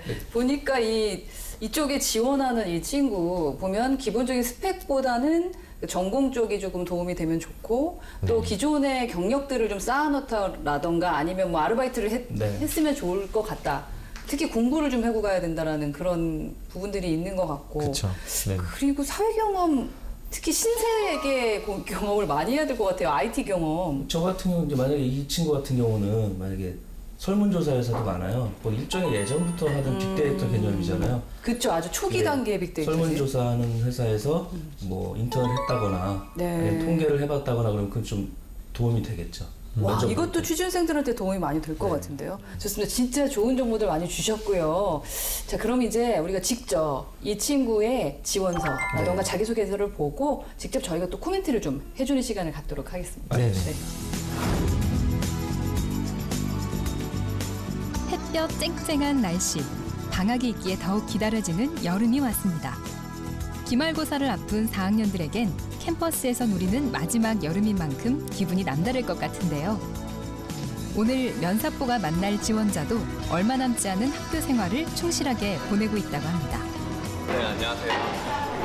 통계만 한다면은 제가 좀 이제 실제로 회사를 들어가기 수월할지 몰라도 회사에 들어가서 저를 좀 발전시키기가 좀 많이 힘들 것 같다고 생각을 하고 있습니다. 그래서 이제 통계를 통해서 데이터 분석과 숫자에 많이 강하지만 이제 그 회사의 데이터를 통해서 경영과 이제 뭐 앞으로 전략을 짜가는데 그런 의사결정을 할 수 있는 역할을 하고자 경영학을 좀 시작하게 되었습니다. 취업을 위해 도움이 되는 빅데이터를 하는 데 것이라면 있어서는 무엇이든 할 전반적으로 마음이 약간 있다는 이 친구가 종성 갖고 있는 씨는 어떤 요즘 통계학이라든지 한창 아니면 소프트웨어 경영 공부에 두 빠져 가지가 있는데요. 굉장히 좀 잘 조합을 빅데이터 이루는 전문가가 너무 잘 되기 쓴 위해서 수준이에요. 꼭 알아두어야 할 분야라고 생각했기 때문입니다. 꿈이 명확한 만큼 나름대로 철저하게 준비하고 있지만 확신을 얻고 싶을 땐 누군가의 도움이 필요하다고 합니다. 오늘도 역시 소소한 이야기와 함께 상담을 하러 인생 선배인 교수님을 찾았습니다. 성실하게 살 것 같이 생겼어요. 집에 와서도 쉴 틈 없이 이어지는 취업 준비. 저녁 식사도 거른 채 하루 목표량을 끝내기 위해서 책상에 앉았는데요. 네, 우선 기본적으로 과제랑 학과 그 정도 복습을 많이 해요. 그다음 끝나고 나서는 이제 이번에는 그 학예 이제 여름방학 다가오기 때문에 학예 인턴 자소서 좀 많이 쓰는 편이고. 방인 거죠, 자기 방. 수험생 시절 종성 어떻게 씨는 저렇게 깔끔하게 사회복지학과에 입학하며 봉사하는 지금까지 삶을 나왔던 남학생 꾸려왔습니다. 중에서 가장 깔끔하네. 그러나 시간이 지나면서 주변 정리가 깊은 갈등에 빠졌다고 합니다. 네. 뭔가 실질적인 조화가 문제를 딱딱 잘 지나칠 맞는 수가 게 없었기 때문인데요. 이제 주변을 좀 둘러보니까 좀 많은 친구들이 혜택을 많이 못 받기도 하고 아니면 때로는 이제 좀 차별이 많다고 좀 생각이 들더라고요. 근데 이 부분에 대해서 제가 좀 적극적으로 좀 도와줄 수 있지 않을까 해서 사회복지학과를 선택을 했었는데 막상 또 직업으로 선택을 하고 앞으로 좀 나아가는 데서 좀 제가 좀 많은 고민과 걱정이 좀 있더라고요. 그래서 좀 제가 잘할 수 있는 일을 좀 찾고 그 잘할 수 있는 하는 동안 제가 추가적인 이제 이런 봉사활동으로 친구들을 도와줄 수도 있겠다 이런 생각을 해서 지금은 재수를 했고 이제 통계학과로 지금 학업 중입니다. 어디서나 힘든 시작 단계, 검증되지 않은 미래의 모든 것을 걸기까지. 결국 정답은 끝까지 꿈을 밀고 나가는 것밖에 없었습니다.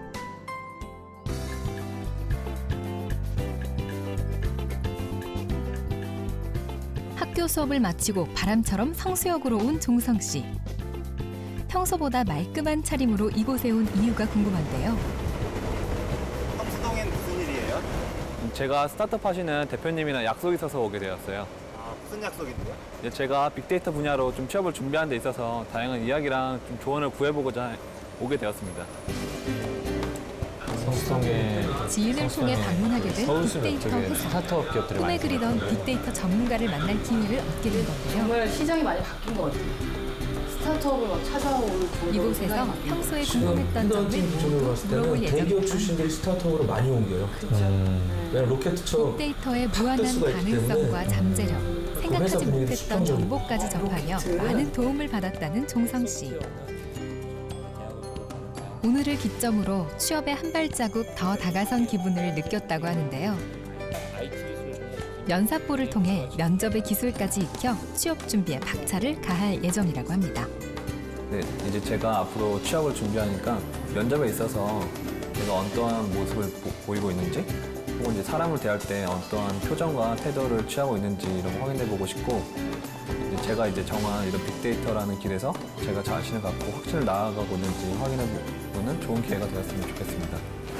저한테도 정확한 숙제를 주면서 인터뷰를 마감하네. 와, 보고 싶어요, 빨리. 그러게요. 그쵸. CEO까지 만나러 간다는 게 쉬운 일이 아닌데. 그러니까 생각은 해도 사실은 이렇게 실천하는 학생들이 의외로 많지 않은 것 같은데 네. 우리 종성 학생은 진짜 조금 대단해 보인다, 갑자기요. 봉사활동하고 CEO 만나러 다니고 이런 게 무슨 교과서적으로 그러니까. 너무 모험생적인 이미지라서 네. 보고 싶네요. 어떤 그러니까. 우선 입사 지원서를 어떻게 썼는지를 한번 볼까 봐요. 네, 네, 예. 네. 네. 와, 사진이 영상하고는 조금 다른데 정말 한치의 그 뭐랄까 오차도 없이 이제 넥타이 봐봐. 넥타이랑 와. 포샵도 잘 됐네요. 아, 그죠. 포샵도 잘 됐어요. 저는 뭐 개인적으로 이런 사진 굉장히 좋아하는 편이라서 좀 신뢰가 좀 가는 편이라서 저는 깔끔한데. 사진 봤었을 때 그러니까요. 딱 제 스타일이에요. 공백이 너무 많아요. 제가 봤을 때는. 아, 내용에 희망연봉도 일단 안 썼고 학력상 저 2년제나 대학원은 빼야지 인사 담당자들이 보기 편하거든요. 굳이 저걸 남길 필요가 없거든요. 그렇구나. 있는 대로 있어야 된다고 생각하는데 쓸데없는 건 과감히 버려라. 아, 보는 사람이 편하게. 아주 좋은 저절로 했으면 눈에 말씀이십니다. 확 들어오거든요. 저게. 네. 자격사항을 보면 네. 사회 자사 분석이 아니라 사회 조사 분석사일 거예요 아마 저는. 네네네. 오타가 일단 맞고. 안타깝다. 꼼꼼한 줄 알았는데 여기서 또 이런 부분들 좀 오자는 절대 안 되죠. 그러니까 오자는 안 저 된다. 모스 자격증이 등급이 3개예요. 네. 코어가 있고 엑스퍼트가 있고 마스터가 있는데 그걸 안 썼다는 거는 담당자가 딱 봤으면 꼭 물어보겠죠 아무래도. 와 우리 캡 선배님 꼼꼼하십니다. 갑자기 님자가 나오는데요. 캡 선배는 캡 저는 선배님. 이력서를 하루에 몇 개씩 보다 보니까 와. 저런 게 눈에 자주 띄더라고요. 되게 중요한 말씀. 왜냐면 자동차도 일종 이종 완전 다르잖아요. 그렇죠. 자동차 면허증 이렇게 써놓으면 갑자기 박수 쳐주고 싶다. 갑자기. 네, 좋습니다. 훌륭하네요. 그러니까 저 부분이 좀 공란이 있으면 안 되고 그리고 뭔가의 자격증을 쓰려면 정확하게 쓰고 오타 없어야 돼요. 그죠. 오타 없어야 되고 세 가지 벌써 나왔습니다. 아주 꼼꼼한 줄 알았는데 이런 또 약점들을 보이나요?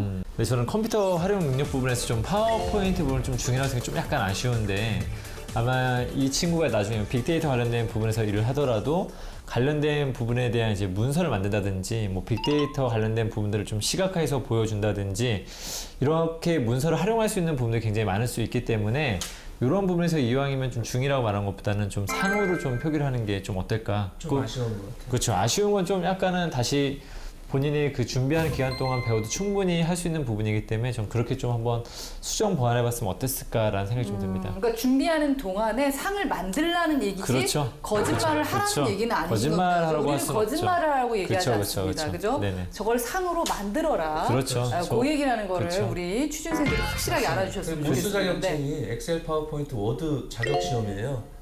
근데 자격증 딴 분이 중이라고 하면 조금 모순일 수도 있어 보이니까. 아, 너무 솔직한 거네. 저희 평가 절하가 될 수 있기 때문에 이런 부분들은 조금은 네, 넉넉하게 좀 써주는 게 좋지 그러니까 않을까. 이 원종성 학생, 취준생은 특히 빅데이터로 지금 취업 준비를 하고 있기 때문에 그쵸. 저 엑셀이라던가 파워포인트 이 자체가 너무 중요해서 특히 계속 네. 시각화하는 데는 중요한 거니까 네, 상으로 쓰는 게 맞는 또 데이터를 처리할 때는 엑셀이 되게 중요하고 그 다음에 뭐 이 빅데이터라는 부분도 사실은 되게 기술적인 부분만 있는 게 아니라 기획서부터 모든 어떤 기술적인 모든 부분이 포함될 수도 있기 때문에 좀 파워포인트에 시각화로 대한 해서 보여줘야 중요성. 되니까. 그렇죠, 그렇죠. 네, 알겠습니다. 자, 자기소개서 보도록 하겠습니다. 자, 성장 과정부터 써있는데 우리 캡 선배 해주실 말씀. 첫 서두에 일단은 소제목을 넣는 게 좋을 것 같아요. 학창 시절이라든지 그렇죠. 봉사활동을 넣어줘야 되는데 너무 산만해요. 지금 딱 보면 중고등학생으로 시작해서 봉사활동으로 어떻게 넘어갔는지가 안 나오잖아요. 그러니까 저런 거는 이제 학창 시절 아니면 봉사활동 정도로 소제목을 넣어주는 게 좋을 것 같고 그다음에 약간 90년대 스타일이야. 90년대 자기소개서가. 그리고 자소서에 이기적인 말은 웬만하면 안 써야 돼요. 이기적이라는 말을 다른 단점을 써야지 회사 인사 담당자가 봤을 때는 아무리 토익 높아도 이기적인 사람을 배제시키거든요. 영상 봤을 때 굉장히 느낌이 좋더라고요. 그러니까요. 굉장히 봉사활동, 뭐 사회복지사가 되고 싶었던 이타적인 사람일 거라는 느낌이 딱 들어온 반면에 만약 이것만 처음에 보게 되면 이 사람을 좀 채용하는 데 굉장히 꺼려지지 않을까. 이기적이라는 말을 듣고 그걸 고치기 위해서 노력하고 있다라는 어떤 말을 듣고 좋아할 만한 인사 담당자나 어떤 조직도 없을 것 같다는 생각이 좀 듭니다. 그렇죠. 특히 초두이기 때문에 첫인상을 그쵸. 어떻게 주는 게 그쵸. 중요한데 글도 사실은 처음에 웬만하면 긍정적인 거를 저는 보여주면서 차라리 이 글에서 약간 장애인 봉사활동이나 이런 봉사활동을 좀 더 매개체로 해가지고 타인에게 항상 헌신하고 타인과 함께하는 것을 굉장히 좋아하는 사람이라는 관점만 제시했더라면 이 사람 정말 괜찮은 사람일 것 같다는 느낌이 인성적으로 들 수 있는데 여기서 뭔가 좀 약간 안 좋은 어떤 느낌으로 첫 서두가 시작되지 않나라는 생각이 되어집니다. 약간 뜬구름 잡는 것 같고 아예 봉사활동을 디테일하게 어떻게 했다는 걸 적어줬으면 낫을 것 같아요. 지원 동기, 입사 후 포부, 뭐 기타 사항 막 이런 것들을 보시고는 어떤 걸 느끼셨습니까? 사실 지원 동기 및 입사 후 포부가 제일 중요합니다. 그렇죠. 저 부분을 저도 가장 중요시 보는 부분인데 지금 이 친구가 실수한 게 뭐냐면 플랫폼 사업에 대한 이해를 배우고자 지원한다고 그랬잖아요. 회사는 매출형 상의 우선이지 배우는 사람 우선이 아니에요. 배우고 오라 그랬는데 경력직 아까 같은 전에 신입을 분명히 원하는 배우고 오라고. 그치. 세상인데 배우고자 한다는 건 저거는 그냥 실소가 나오는 정도고 그 다음에 밑에 자연스럽게 기여할 수 있다고 그랬는데 시간 간다고 자연스럽게 되는 게 아니거든요. 그럼 저거를 더 업무적인 내용을 뭐 배우고 숙달해서 하겠다 이래야 되는데 자연스럽게 될 것처럼 이렇게 써놨다는 거는 약간 너무 이상적이지 이 부분에 않나. 대해서 진짜 100% 동의합니다. 예. 왜냐하면 학교를 다닐 때는 내가 돈을 내고 배우는 거지만 회사는 사실은 돈을 받으면서 내가 뭔가 나의 재능을 쏟아부어야 되는 건데 그렇죠. 거기서 배우고 나가는 사람 때문에 회사에서 많이 힘들어하거든요. 배우고 자연스럽게 네. 되겠죠라는 표현보다는 더 적극적으로 업무에 대한 내용을 어필하면서 그렇죠. 그런 각오 같은 걸 써줘야 되는데 아무래도 본인이 경력이 없다 보니까 저렇게 쓰는 건 이해는 가는데 보는 입장에서는 좋은 자소선 그렇죠. 아니에요. 예, 뭐 가르치려고 우리가 배움을 주고자 이 회사 네. 직원을 뽑는 건 아니니까. 그 다음에 뭐 결론적으로 내용적인 부분을 봤을 때는 네. 좀 반복적인 불필요한 표현들이 제가 있다고 보여집니다. 일단 데이터 전문가들은 통계학적 역량이 필요할 겁니다. 당연히 통계학 아마 이 친구가 지원한 분야에는 아마도 통계학과 학생들을 뽑기 때문에 통계학적 역량이 필요할 겁니다. 제가 볼 때는 약간 이 공간 낭비라고 보여지고요. 쓸데없는 표현이고 그 다음에 기존의 현장에서 경험이 중요하다고 생각합니다. 가급적이면 서로 생각합니다라는 표현을 쓰지 말라고 합니다. 전 무엇을 할 수 있습니다. 무엇을 했습니다. 그런 어떤 부분들 좀 써야 되는데 뭐 생각합니다라는 표현보다는 사실은 요거는 인지된 사실입니다. 누구나 알고 있는 사실이기 때문에 거. 굳이 이걸 다시 맞아요, 또 반복해서 쓸 네. 이유가 없고 데이터 전문가 되고자 합니다. 저는 이를 위해서 제가 노력했던 부분은 아래와 같습니다라는 어떤 표현들이 좀 나와야 되는데 네. 사실은 굉장히 뭐 장황한 이야기를 한참 떠든 다음에 산만해. 딱히 본인이 무엇을 했는지에 대한 부분은 사실은 없다. 뭐 무용지물이 될 것입니다도 쓸데없는 이야기고요. 자기가 무엇을 했는지에 대한 부분, 결론적으로 이 공간 안에 만약에 뭐 500자의 분량이었다면은 자기가 해왔던 것을 써야 되는데 조금 약간 불필요한 이야기를 지금 언급하고 있지 않나 라는 생각이 좀 듭니다. 전체적으로 산만하고 뜬구름 잡는 얘기 같아요. 그쵸. 인사 되게 슬프다. 담당자가 봤을 때는 네. 그리고 기타 사항을 보면 네. 누구나 통계하면 SPSS나 SAS, R을 다 해요. 저거 학습한 거는 기본이 되는 거였고 밑에 설문지 제작, 설문지 조사 이거는 좋은데 어떤 설문을 어떻게 제작해서 어떻게 통계를 냈다는 그 알맹이가 하나도 없어요. 그렇죠. 맞죠? 그렇죠. 그래서 이 부분에서 좀 속상하네요. 보다 보면은 다소 이제 저희가 학생한테 많이 강조하는 것 중에 하나 뭐냐면 데이터의 분석이 필요한 이러한 다양한 통계 프로그램을 학습하였으면 했었을 때 이 학습의 정도가 어느 정도인지 제가 반드시 알려달라고 합니다. 그래서 이런 걸 통해서 예를 든다면 정말 자랑할 만한 정도의 성취가 있다라면 뭐 교수님 밑에서 교수님 프로젝트를 같이 이렇게 내가 도왔다든지 아니면 친구들의 멘토가 되었을 정도로 이런 그 튜터를 해줬을 정도로 이런 통계 툴 프로그램이 굉장히 강하다고 한다든지 그래서 다른 전공자들에 비해서 똑같은 전공자들이 모여있기 때문에 비교 우위가 있는 사람이라는 것을 좀 설명을 해달라고 좀 얘기하거나 그건 지금 뭐 캡틴 선배님이 말씀해주셨다시피 어떻게 했는지에 대한 부분이 안 나와서 다소 좀 아쉽지 않나. 자기 자랑을 너무 못하는 것 같아요. 여기 그러니까요. 공모전도 했고 너무 뭘 아까워. 했잖아. 예, 예. 그죠? 그런 거를 이렇게 싹싹 넣어줬으면 좋겠어. 그래서 아 너무 속상합니다. 헤드헌터로 근무하다 보니까 경력직들은 네. 진짜 잘 써요. 요점만. 경력이니까. 경력직이 저걸 썼다 그러면 네. 어떤 A라는 설문지를 제작을 해서 어떤 설문지 조사를 했고 어떻게 통계를 내서 결과가 이렇게 나왔습니다까지 해줘야 SAS나 SPSS를 아 이렇게 썼구나를 보는 건데 신입이니까. 저거 배웠습니다. 네. 뭐 했습니다. 끝. 근데 또 이게 상처받을 것 같아. 일반적인 신입이 가장 많이 쓰는 스타일입니다. 그냥 평균적인.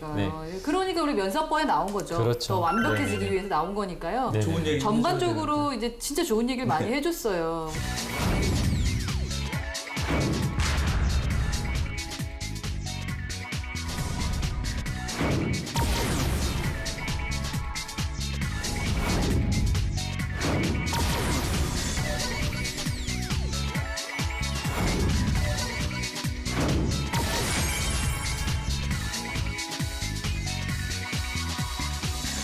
자, 저희가 그러면 우리 면사포만의 또 이제 준비 사항이 있죠.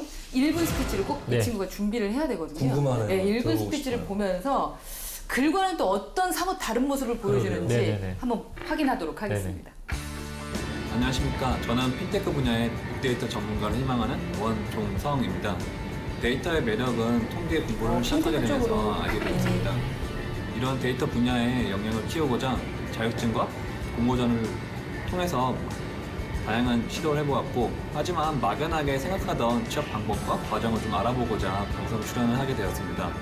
이번 면사포 방송을 통해서 데이터 분석 분야는 과연 어떤 일을 하는지, 어떤 과정이 필요한지 직접 보고 배우며 저희 꿈과 취업을 향해서 필요한 스펙과 역량을 하나씩 본인 준비해 스스로 나가고자 막연히 알고 있다는 걸 인정하네요.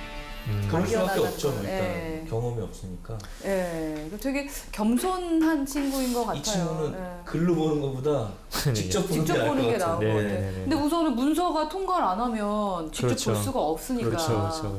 자, 그러면은 빨리빨리 만나고 싶은 우리 원효성 네. 학생. 직접 보고 저희가 해주고 싶은 얘기를 아주 따뜻하게 전달하도록 하겠습니다. 네. 진짜 할 일이 있었으면 좋겠는데. 네.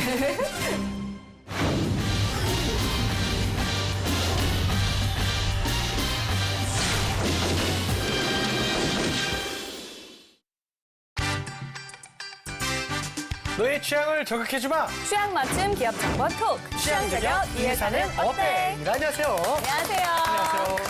네, 오늘도 저희와 함께 해주실 분들 소개해 드릴게요. 취업 컨설턴트 홍기찬 쌤, 네. 작가 겸 가수인 취업 저격수 강백수 형, 그리고 캔버스 특파원 정영강 학생 나오셨습니다. 어서 오세요. 안녕하세요. 안녕하세요. 네, 오늘도 취준생들의 취향을 자극할 두 개의 기업 만나보도록 하겠습니다. 두 개의 기업 어딘가요?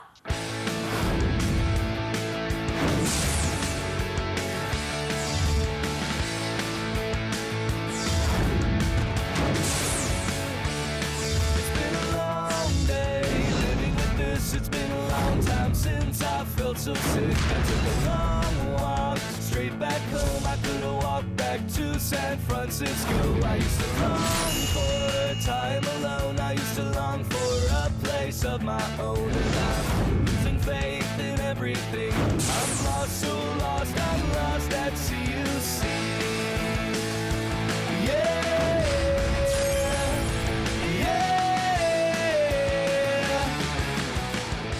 네, 코웨이와 동양매직 그리고 동양매직과 코웨이입니다. 그 정수기 기업으로 굉장히 유명한 기업인데요. 저에게는 코웨이가 조금 더 친숙한 것 같습니다. 오. 왜냐하면 코웨이를 신청하면은 상품권을 주니까요. 어디든지 간에 그 인터넷이나 뭐나 다 상품권을 좀 주는 데가 있지 않습니까? 조금 더 주는 것이 좋은 곳이라 생각합니다. 좋은 물보다요. 이러면 안 되지만 네. 네. 저는 그렇게 생각하는데 혹시 좋아하는 게 있나요? 좀? 저도 근데 어렸을 때부터 코웨이를 좀 썼던 것 같아서. 대부분이 그럴 거예요. 맞아요. 사실 동양매직에 대한 기억은 좀 없는데. 맞습니다. 우리 영환 학생은 어때요? 저도 정수기 하면 코웨이랑 청원아이스 청원아이스. 두 기업이 좀 그쵸. 익숙했는데 동양매직은 그냥 오리온 마크가 좀 익숙했던 그런 그건 느낌이었어요. 그렇죠. 우리 백수영은요? 동양매직 하면 저는 가스레인지가 먼저 좀 생각이 그렇죠, 나고요. 사실은. 네네. 코웨이가 네. 이제 코디 아줌마가 좀 친숙하잖아요. 그러니까 말입니다. 저도 그 말을 하려고 진짜. 네, 코디 아주머니들이 이제 상박한 제 작업실에 한 번씩 맞아요. 이렇게 초인종을 눌러주시는. 그렇죠. 네, 그렇죠. 그 두 기업은 그 생활 가전 제품 생산과 함께 그 렌탈 시장을 굉장히 선도하고 있습니다. 그 홍쌤 업계 현황은 어떻게 되는지 그것도 좀 궁금합니다. 그 방송 보는 분들이 이제 네. 정수기 제품에 대한 강좌 이런 개념보다는 네. 그러니까 렌탈 사업이라는 좀 특수성을 오늘 여러분들이 좀 아셨으면 좋겠어요. 그렇죠. 그러니까 생활 가전 사업이 그다지 크게 성장 가능성이 네네네. 넓은 영역은 아닌데 지금 이 업계에서 약진하고 있는 기업이 우리가 오늘 이야기하는 코웨이, 네. 코웨이는 뭐 정수기, 뭐 비대, 공기청정기 뭐 이런 부분들을 핸들링하고 있고요. 네. 또 바디프렌드라는 기업이 최근 뭐 안마 의자, 매트리스 알아요. 뭐 이쪽으로도 약진하고 있어요. 그래서 이렇게 내가 단순히 물건을 구매하는 것이 아니라 렌탈 서비스 산업. 그러니까 이 산업은 좀 특수성이 있어요. 그러니까 매출도 좀 중요한 변수가 되겠지만 도대체 얼마나 많은 회원을 확보하고 있냐 이게 지금 의미가 있거든요. 그래서 전체적으로 지금까지 토탈 확보한 누적 계정 베이스로 우리가 한번 확인을 해보면 코웨이가 이 시장이 거의 절대적입니다. 570만이 넘는 그런 계정을 확보하고 있고 2등이 이제 청원 아이스인데 청원 아이스는 한 100만 계정 정도. 그다음에 쿠쿠가 한 81만, 그다음에 동양이 한 75만 정도예요. 이건 누적이고요. 작년 실적을 보면 이제 1등이라고 할 수 있는 코웨이가 한 18만 정도 네. 계정 확보를 했고요. 그다음에 동양이 요즘 약진하고 있어요. 15만 계정 확보해서 실제로 청원을 눌렀었거든요. 그래서 뭐 그런 부분으로 그러니까 현재 지금 좀 사업성이나 발전 가능성을 봤을 때 코웨이하고 동양이 이 정수기 렌탈 사업의 큰 강자 두 명이다. 이렇게 좀 생각을 하시면 되겠습니다. 네, 알겠습니다. 자, 두 기업에 대한 학생들의 취향 알아보도록 하겠습니다. 요한 학생 현장 취재는 좀 어땠나요? 네, 이제 시험도 끝나고 방학이잖아요. 네, 친구들이 되게 찾기는 힘들었지만 네네. 되게 편하게 인터뷰를 해주더라고요. 그래서 혹시 집 방문했나요? 코디님처럼? 자택 방문했나요? 학교 밖에서도 좀 인터뷰가 진행되고 있습니다. 고생했네. 네, 근데 확실히 아직까지는 확실히 생활과정이 우리들한테 익숙하지 않잖아요, 대학생들한테. 네. 그러다 보니까 아무래도 정수기인 코웨이와 청원아이스를 떠올리지 동양매직은 좀 생소해하는 경우가 많았습니다. 그럴 것 같습니다. 자취생들한테 정수기는 맞아요. 되게 꿈의 제품이거든요. 그렇죠. 네. 사실은 그쵸. 예, 물을 사 먹잖아요. 이만한 생수 이렇게 들고 다녀야 되는데. 그러니까 말입니다. 네, 그쵸. 네. 네, 그러면은 이제 친구들 이야기는 영상을 보고 나누겠습니다. 아, 물 먹는 설정. 먹고 시작하네. 캠퍼스 역시 연극 동아리다워요. 여기는 저희 대한민국 대표 정수기 회사라고 할 수 있죠. 웅진 코웨이와 동양 매직. 또 최근에는 단순히 정수기를 넘어서 렌탈 서비스로 되게 업계를 이어나가고 있는데요. 그냥 두 기업에 대한 학생들의 인식이 어떨지 저희 연극 동아리 친구들을 통해서 알았다고요. 네, 알았어요. 웅진 코웨이요? 네. 혹시 동양 매직은 모르시나요? 그쵸. 그렇게 생각할 수 있는데. 네, 맞을 거예요? 네, 마크가 똑같더라고요. 같은 그룹인 것 같습니다. 그러면 웅진 코웨이를 선택하신 이유가 뭐가 있을까요? 우선 저희 집에서 사용하고 있기도 하고. 그쵸. 웅진 코웨이 네. 정수기요? 집에서 사용해야 알죠. 막 CF나 광고 같은 데서 보면 웅진코웨이 선전을 더 많이 하잖아요. 상대적으로. 네네. 저도 많이 봤던 것 같아요. 맞아요. 트렌드 해야지. 있는 것 같습니다. 저는 아마 동양매직 쪽을 가지 않을까 싶어요. 동양 매직이요? 예. 좀 되게 드문데 어떤 이유가 있을까요? 동양은 동양 화재를 알고 있거든요. 네. 다른 분이 동양 화재 다닌 적도 있고 해서 네. 좀 더 동양이 좀 더 큰 기업 같다 할까? 대기업의 그런 느낌이구나. 생각이 있어서요. 웅진코웨이는 왠지 그냥 정수기만 판매할 것 같아요. 너무 많은데. 코웨이 기대도 들어보셨나요? 하고 그러잖아요. 맞아요. 웅진코웨이. 네. 혹시 동양 매직은 들어보셨어요? 동양매직은 못 들어봤어요. 사실 두 기업이 저희 나라 정수기나 이런 렌탈 업계에서 되게 유명한 업체거든요. 지금 배우기는 좀. 전혀 모르겠다는 표정을 짓고 있어요. 지금 팔러 간 것 같아요. 뉴스를 더 많이 본 것 같아요. 청원아이스요? 네. 저도 그래서 좀 의문이 들긴 청원아이스 꽤 했습니다. 유명해요. 그럼 혹시 두 기업 중 한 곳에 취업한다면 어디에 취업하고 싶으세요? 당연히 웅진? 저는 웅진 코웨이를 더 많이 들은 것 같아요. 웅진 코웨이. 그럼 만약에 둘 중 한 곳에 취업하게 되신다면 어디에 선택하실 것 같으세요? 아무래도 들어본 웅진 코웨이가 더 그렇죠. 끌리지 않을까요? 그 아까 학생들이 앞에 웅진자를 꼭 동양 매직이요? 동양 매직이요? 그것도 굉장히 동양 매직을 한 번도 안 들어봐가지고 제가 뭔가 알기로는 저에게는 좀 웅진이 아닌 걸로 알고 있거든요. 아직까지는 뭐 어떤 기업인지 모르니까 신뢰감이 없는데 그래도 웅진 코웨이는 뭔가 마녀나 되게 많은 네, 학생들의 의견 들어봤습니다. 요한 학생, 오늘은 결과가 좀 예측이 살짝 되는데요. 네, 예측하신 대로 확실히 학생들한테 동양매직 기업의 이미지가 익숙하지 않았던 것 같습니다. 결과를 먼저 보시면 코웨이 17대, 동양매직 딱 3표. 아이고, 이 중에서도 쓸쓸하게. 이 3표 중에 2표는 이 마크가 오리온 때문에 친숙해서 그래서 좀 되게 네. 깊은 의미로 동양매직에 고른 친구는 많지 않았습니다. 그렇구나. 이렇게까지 역대 그게 표차가 난 경우는 처음인 것 같은데. 그래요, 처음인 것 같아요. 잘못 경쟁을 붙인 것 같아요. 그런가요? 이게 이유가 네. 아까 그 누적 그 계정수로 보면은 그쵸. 뭐 비교가 안 되거든요. 네. 그런데 최근에 좀 웅진이 약진하고 있고 네네네네. 또 동양이요. 그다음에 그쵸, 동양 동양이. 같은 경우에는 가스버너라든가 렌탈 산업만 하는 것이 아니라 기존 가전 산업 관련된 그 일정 영역을 갖고 있어요. 그래서 네. 그런 부분에서 오늘 좀 결과가 코웨이 쪽에 좀 쏠리지 않았나 그런 생각 듭니다. 이렇게 해서 학생들의 의견 들어봤고요. 네. 이번에는 두 기업에 대한 좀 더 깊숙한 정보 알아보도록 하겠습니다. 취향 저격수 백수영. 네, 정수기 물보다 맑은 남자 강백수입니다. 네, 오늘도 준비를 해봤습니다. 네. 백수의 노트! 네, 먼저 코웨이에 대한 노트를 정리를 해봤습니다. 네. 코웨이 선택한 학생들 중에서 네.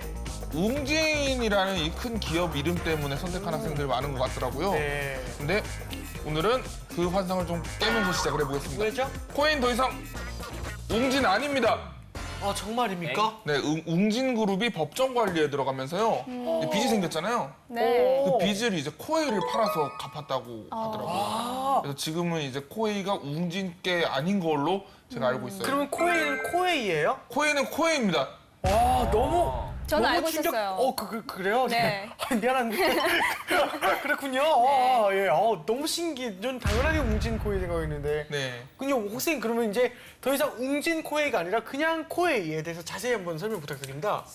처음에는 이제 웅진에서 시작을 했어요. 그래서 1989년도에 설립이 됐고, 그다음에 2001년도에 상장이 됩니다. 그다음에 우리나라의 뭐 이런 렌탈 서비스 산업을 아주 마케팅을 잘해서 큰 성공을 이루죠. 그래서 셀러리맨의 뭐 성공 신화다 이렇게 일컬어졌었어요. 그런데 안타깝지만 우리가 이제 기업들을 여러분들이 바라보면 그런 용어를 써요. 뭐 승자의 저주다, 피로스의 승리다, 뭐 그런 이야기를 하는데 피로스는 예전에 아테나의 왕이었어요. 그래서 로마와의 전쟁에서 승리를 거두게 됩니다. 하지만 승리를 했지만 자기 병사의 70%를 잃게 돼요. 상처뿐인 영광.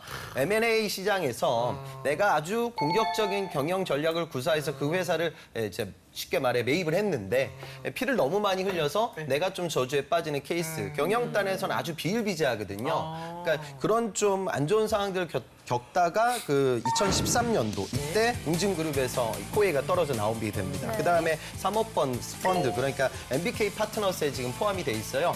지난 시간 때 우리가 그 마트 업계 이야기를 할 때 홈플러스 이야기를 했었을 텐데 홈플러스도 현재 지금 MBK 파트너스 소속으로 잡혀 있습니다. 그래서 실적은 그 이후에 더 좋아지고 있어요. 그래서 저는 매출 실적 보고 깜짝 놀랐는데 지금 이 코웨이 매출이 작년에 2조 3천억을 기록을 했거든요. 그러니까 여러분들 농심 매출이 한 2조 정도예요. 저는 이 정수기 산업이 렌탈 사업이 이렇게 큰 사업인지 처음 저도 알게 됐고요. 엄청나네요. 13년도 때 매출이 2천억이 조금 지금 그 13년도 대비서부터 계속 좀 성장하고 있는 상황이에요. 그래서 이 분야에서 아주 좀 강자의 모습을 구가하고 있습니다. 코웨이 하면은 정수기를 빼놓을 수 없는데 그렇죠. 이 정수기를 대중화시킨 건 렌탈 시스템이 아닐까 싶어요. 맞아요. 예. 그 우리나라 렌탈 시스템 경쟁력 만만치 않죠. 대단하죠.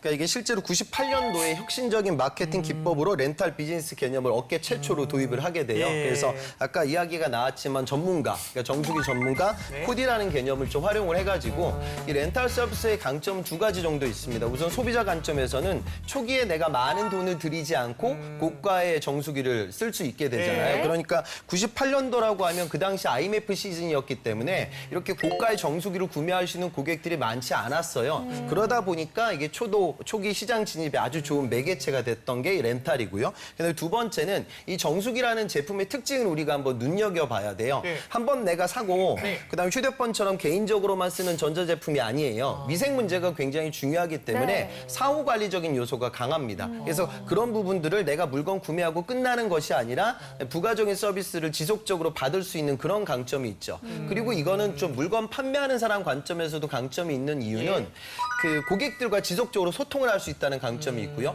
두 번째는 렌탈이 주부 고객이 정수기의 의사결정권자가 돼요. 그러면 주부 고객들과의 그런 코디를 활용해가지고 좋은 관계를 설정하게 되면 추후 다른 서비스를 좀 판매할 수 있는 제품을 판매할 수 있는 또 다른 루트가 되겠죠. 그러니까 실제로 코웨이 같은 경우에는 2010년도 화장품 사업에도 진출을 했고요. 지금 뭐 테팔, 필립스, 삼성전자 이런 다른 가전제품을 아웃소싱하는 사업도 같이 운영을 하고 있어요. 그러니까 이런 부분들을 통해서 비즈니스 모델을 아주 공고하게 다져왔다. 그렇게 좀 느끼시면 되겠습니다. 알겠습니다. 렌탈 사업이 생기기 전에는 정수기가 되게 고가의 물건이었잖아요. 그래서 저는 어렸을 때 집에 정수기가 생겼길래 아버지 사업이 잘 됐구나.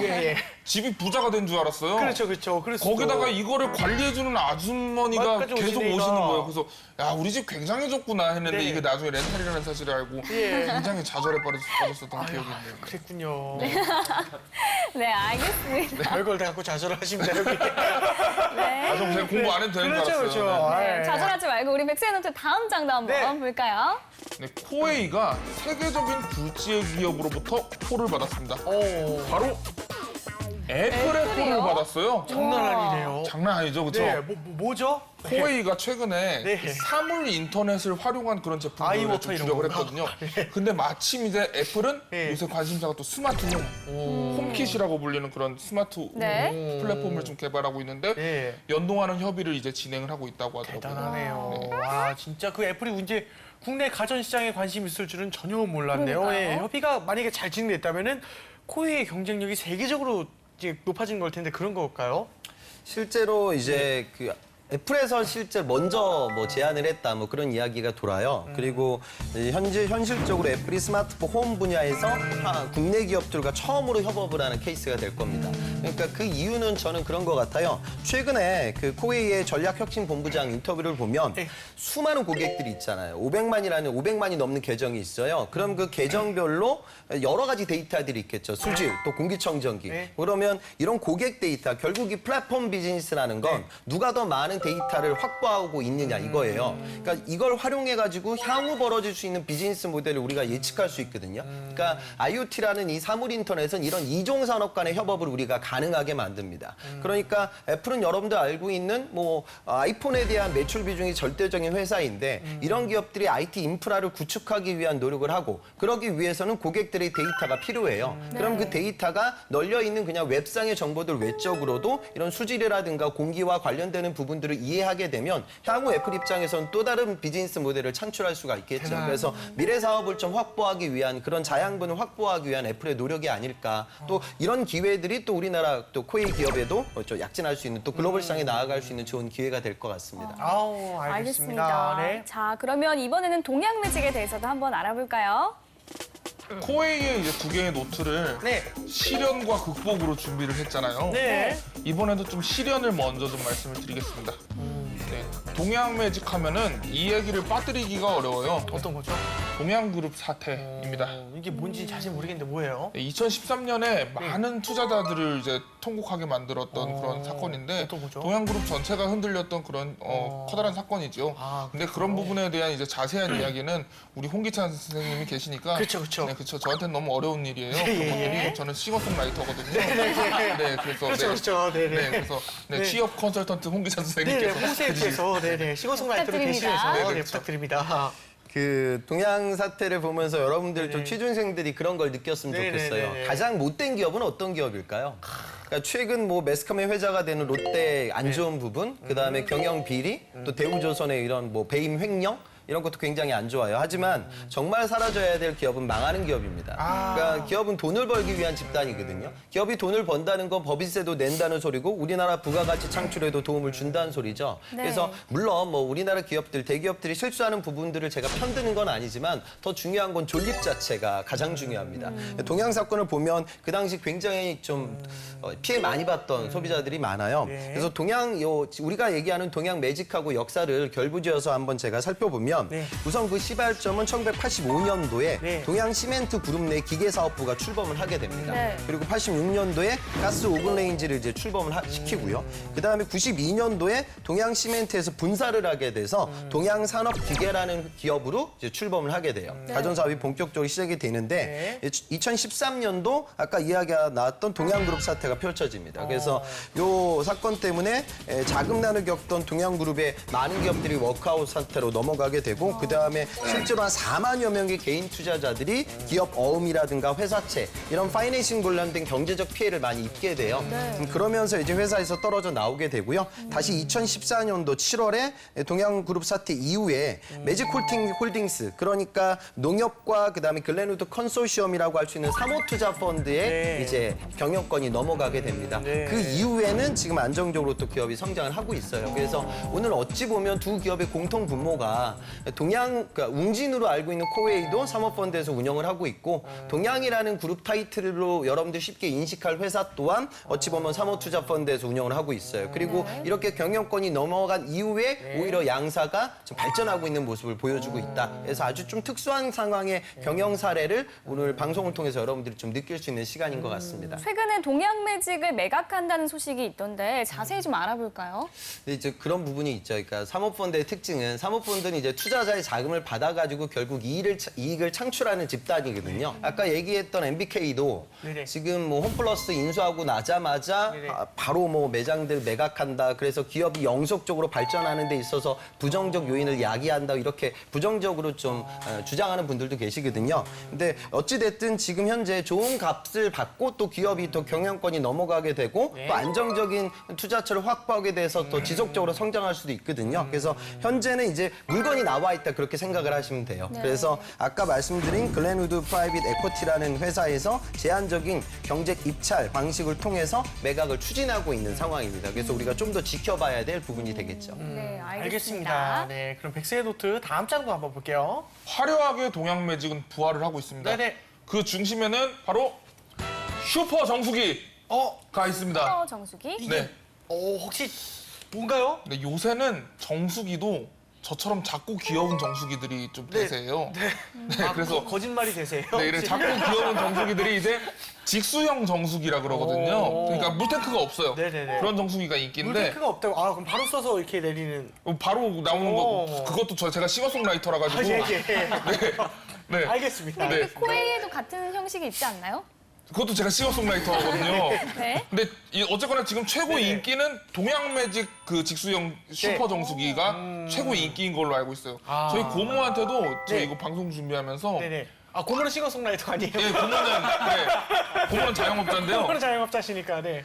고모 이 두 개 중에 뭐가 더 유명해? 하니까 동양 매직 정수기 하길래 제가 아니 현빈 정수기 있잖아요. 현빈 정수기. 아, 네, 현빈 정수기. 현빈 정수기 하니까 아시더라고요. 아, 역시 공부의 영향이 큽니다. 네, 홍쌤, 혹시 직수형 정수기란 게 어떤 건가요? 이게 사실 이제 틈새 시장인데 실제로 작년에 이제 이 직수형 정수기 시장이 16만 대에서 35만 대로 시장이 굉장히 커졌어요. 그래서 크기가 작고 그러다 보니까 필터 청소, 교환 뭐 이런 부분들이 좀 간편하죠. 반면 용량이 적기 때문에 많은 사람들이 사용하기에는 버거워요. 그러니까 1인 가구 트렌드가 되겠죠. 결국 이제 1인 가구들이 많아지니까 그런 고객들한테 다가갈 수 있는 틈새 시장이 될 거예요. 그래서 이 시장에서는 지금 동양이 굉장히 잘하고 있어서 시장 점유율이 50% 육박할 만큼 굉장히 좀 약진하고 있는 상황입니다. 그래서 정수기가 시장이 좀 다각화되는 것 같아요. 그래서 여러분 학교라든가 병원, 뭐 회사에서 글을 쓰는 일반적인 대형 정수기 외에 개인적으로 쓰는 부분들이 시장도 커지고 있는 것 같습니다.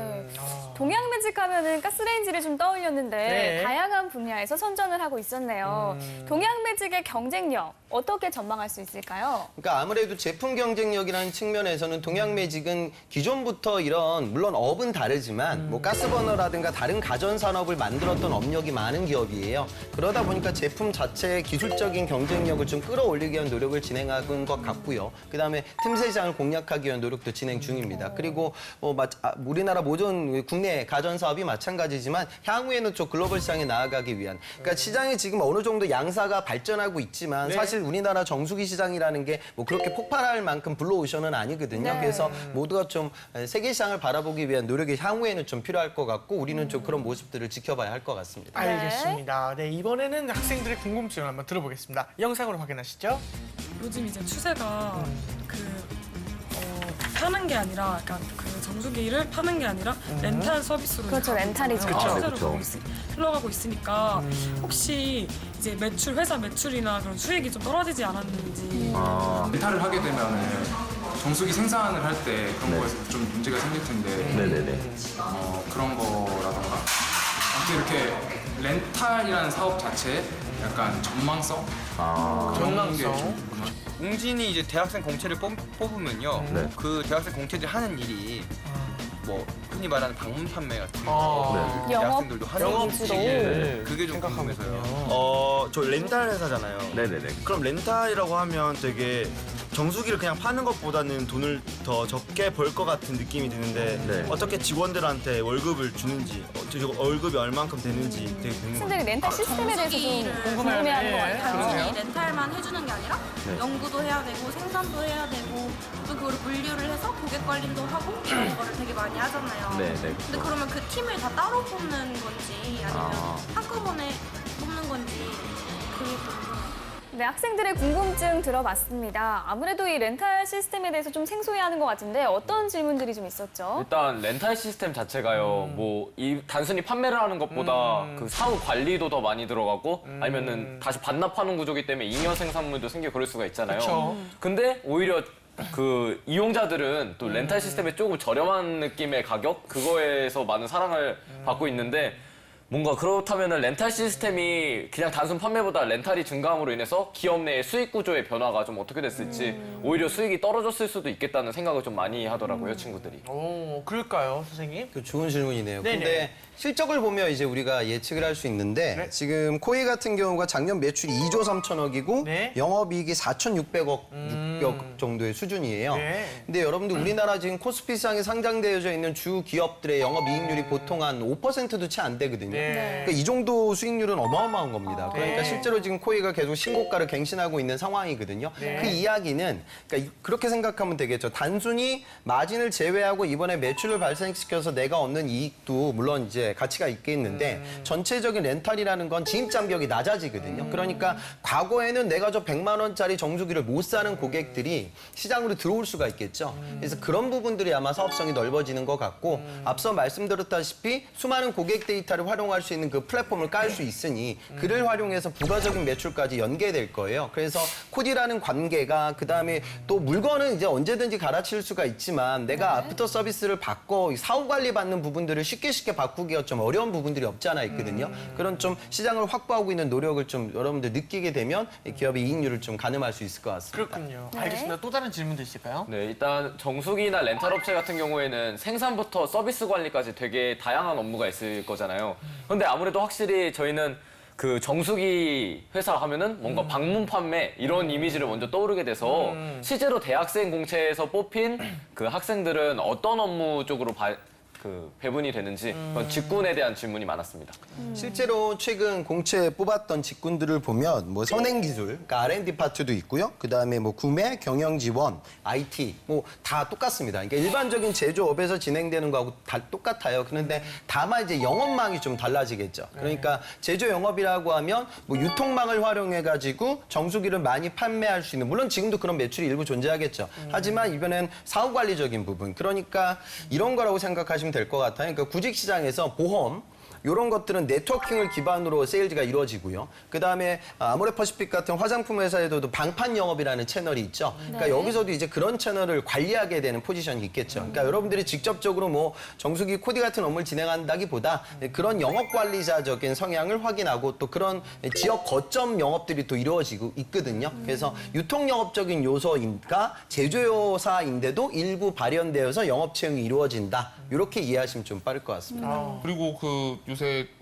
세계 경제가 브렉시트로 인해서 이렇게 불확실성이 가중되고 있는 가운데 다들 기업들은 이제 해외 진출을 이렇게 하는 상황이고 그런 현실 속에서 이 두 기업의 연봉은 어떻게 되나요?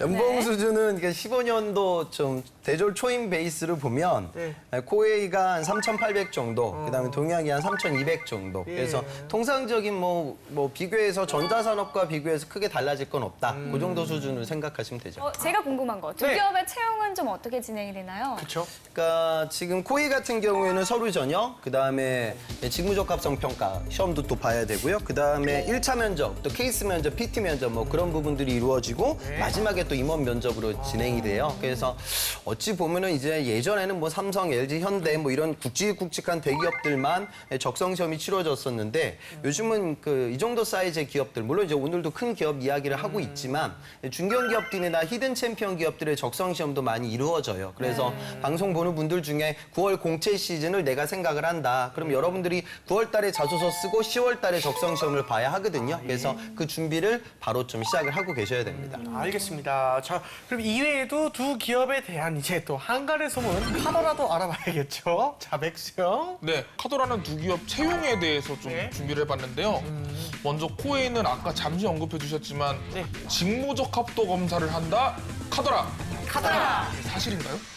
아까 제가 치러진다는 말씀을 드렸고요. 좀 아셨으면 하는 부분은 정부 NCS도 마찬가지고요. 적성 시험의 종류나 가지수가 굉장히 많아요. 그런데 일반적으로 이제 언어 수리 추리 파트가 주를 이루게 되고 또 몇몇 기업들은 직무 상식이나 시각적 사고의 유형들이 펼쳐져요. 그래서 방송 보는 분들 중에 아마 취준생들 중에 그런 학생들이 많거든요. 그러니까 여성 문과생들. 그러니까 이 친구들은 사실 수학하고 좀 거리감이 먼 친구들이에요. 그래서 아예 그걸 포기하는 친구들이 있더라고요. 그런데 적성 시험이라는 건 잘 푸는 것도 중요하지만 경우에 따라서는 떨어뜨리기 위한 적성 시험도 있어요. 그러니까 뭔 소리냐면 이 친구는 이런 수리나 추리 능력이 현저하게 부족하면 업무 진행이 어렵겠다. 그러면 이제 떨어지거든요. 근데 그 문과 여대생들이 학점 관리도 통상적으로 남학생들 대비 열심히 해요. 그래서 열심히 공부하고 뭐 인턴하고 공모전하고 그렇게 열심히 살아왔는데 그까짓 거 산수 문제 몇 가지 못 풀어서 여러분들이 떨어져서는 안 될 거 아니에요. 그렇죠? 그러니까 비슷한 영역 또 비슷한 성별의 친구들끼리 같이 경쟁하고 있는 상황이라는 걸 좀 유념하시고요. 꼭 좀 준비를 하셨으면 좋겠습니다. 알겠습니다. 역시 좋은 말씀 정말 감사합니다. 그럼 또 다른 카드라도 한번 알아볼까요? 네, 이번엔 동양매직입니다.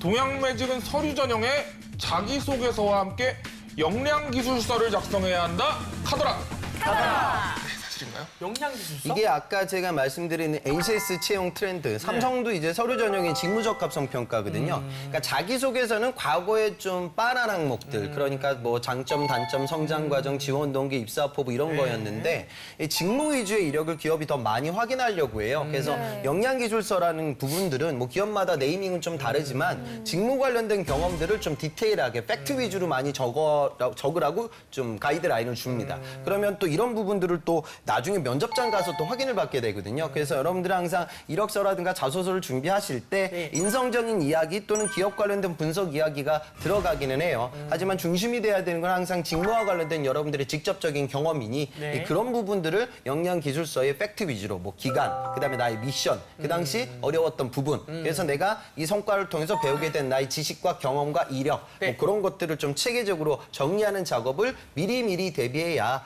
9월 달에 자소서를 많이 쓰는 시즌에 여러분들이 좀 쉽게 대응이 가능합니다. 알겠습니다. 알겠습니다.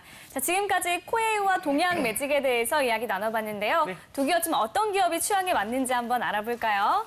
네, 일단 잘 몰랐던 동양매직이 2위에 가까이 약진하고 있다는 점에서 인상 깊기도 했지만 저는 아무래도 이제 또 막 요즘 정보화 시대다 이런 말도 많이 하고 또 애플의 코에도 들어왔다 이런 되게 무궁무진한 발전의 가능성인 데이터베이스를 갖고 있다는 점에서 저는 그래도 코웨이가 좀 더 다양한 분야로 넘어갈 수 있는 좋은 기업이 되지 않을까 싶습니다. 알겠습니다. 발전 가능성 측면에서 코웨이 한 표를 던졌고요. 우리 백수영은요?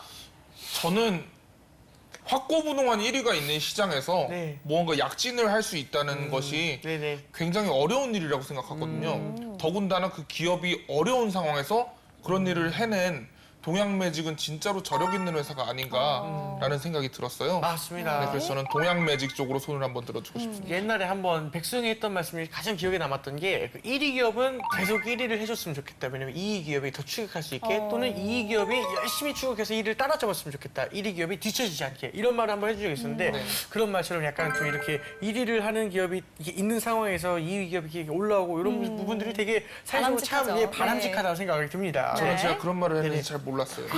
싱어송라이터라서. 알겠습니다. 마지막으로 이제 두 기업에 대한 이제 취업하기 위한 신의 한 수, 이제 홍쌤께서 팁 한 번만 알려주시면 감사하겠습니다. 동양매직이 지금 굉장히 잘하고 있어요. 그래서 작년도 그 계정수를 또 누가 많이 확보했냐고는 청원 아이스를 눌러서 2등이라고 할 수 있지만 코웨이를 누르기는 아마 쉽지 않을 거예요. 그 이유는 쉽게 말해서 여러분들 뭐 카카오톡 이야기를 우리가 예전에도 했었는데 결국 많은 가입자를 확보할 수 있고 그 플랫폼을 점유하고 있는 사람이 시장을 먹을 수 있는 거죠. 그러니까 렌탈도 마찬가지예요. 그래서 더 많은 고객들의 정보를 점유하고 있는 기업들이 또 향후에 더 많은 수익을 창출할 수 있을 거예요. 그래서 면접장에 가서 코웨이의 비전에 대해서 이야기를 할 때 정수기의 특징만 이야기하지 마시고 이런 비즈니스 모델에 대해서 여러분들이 자소서라든가 면접장에서 어필을 하게 되면 약간은 좀 가깝게 다가갈 수 있는 그런 기회가 될 것 같습니다. 네, 알겠습니다. 자, 이렇게 해서 홍쌤의 팁까지 들어봤고요. 저희 오늘 취향 저격은 여기까지 하도록 하겠습니다. 저희는 다음 이 시간에 다시 찾아오겠습니다. 감사합니다.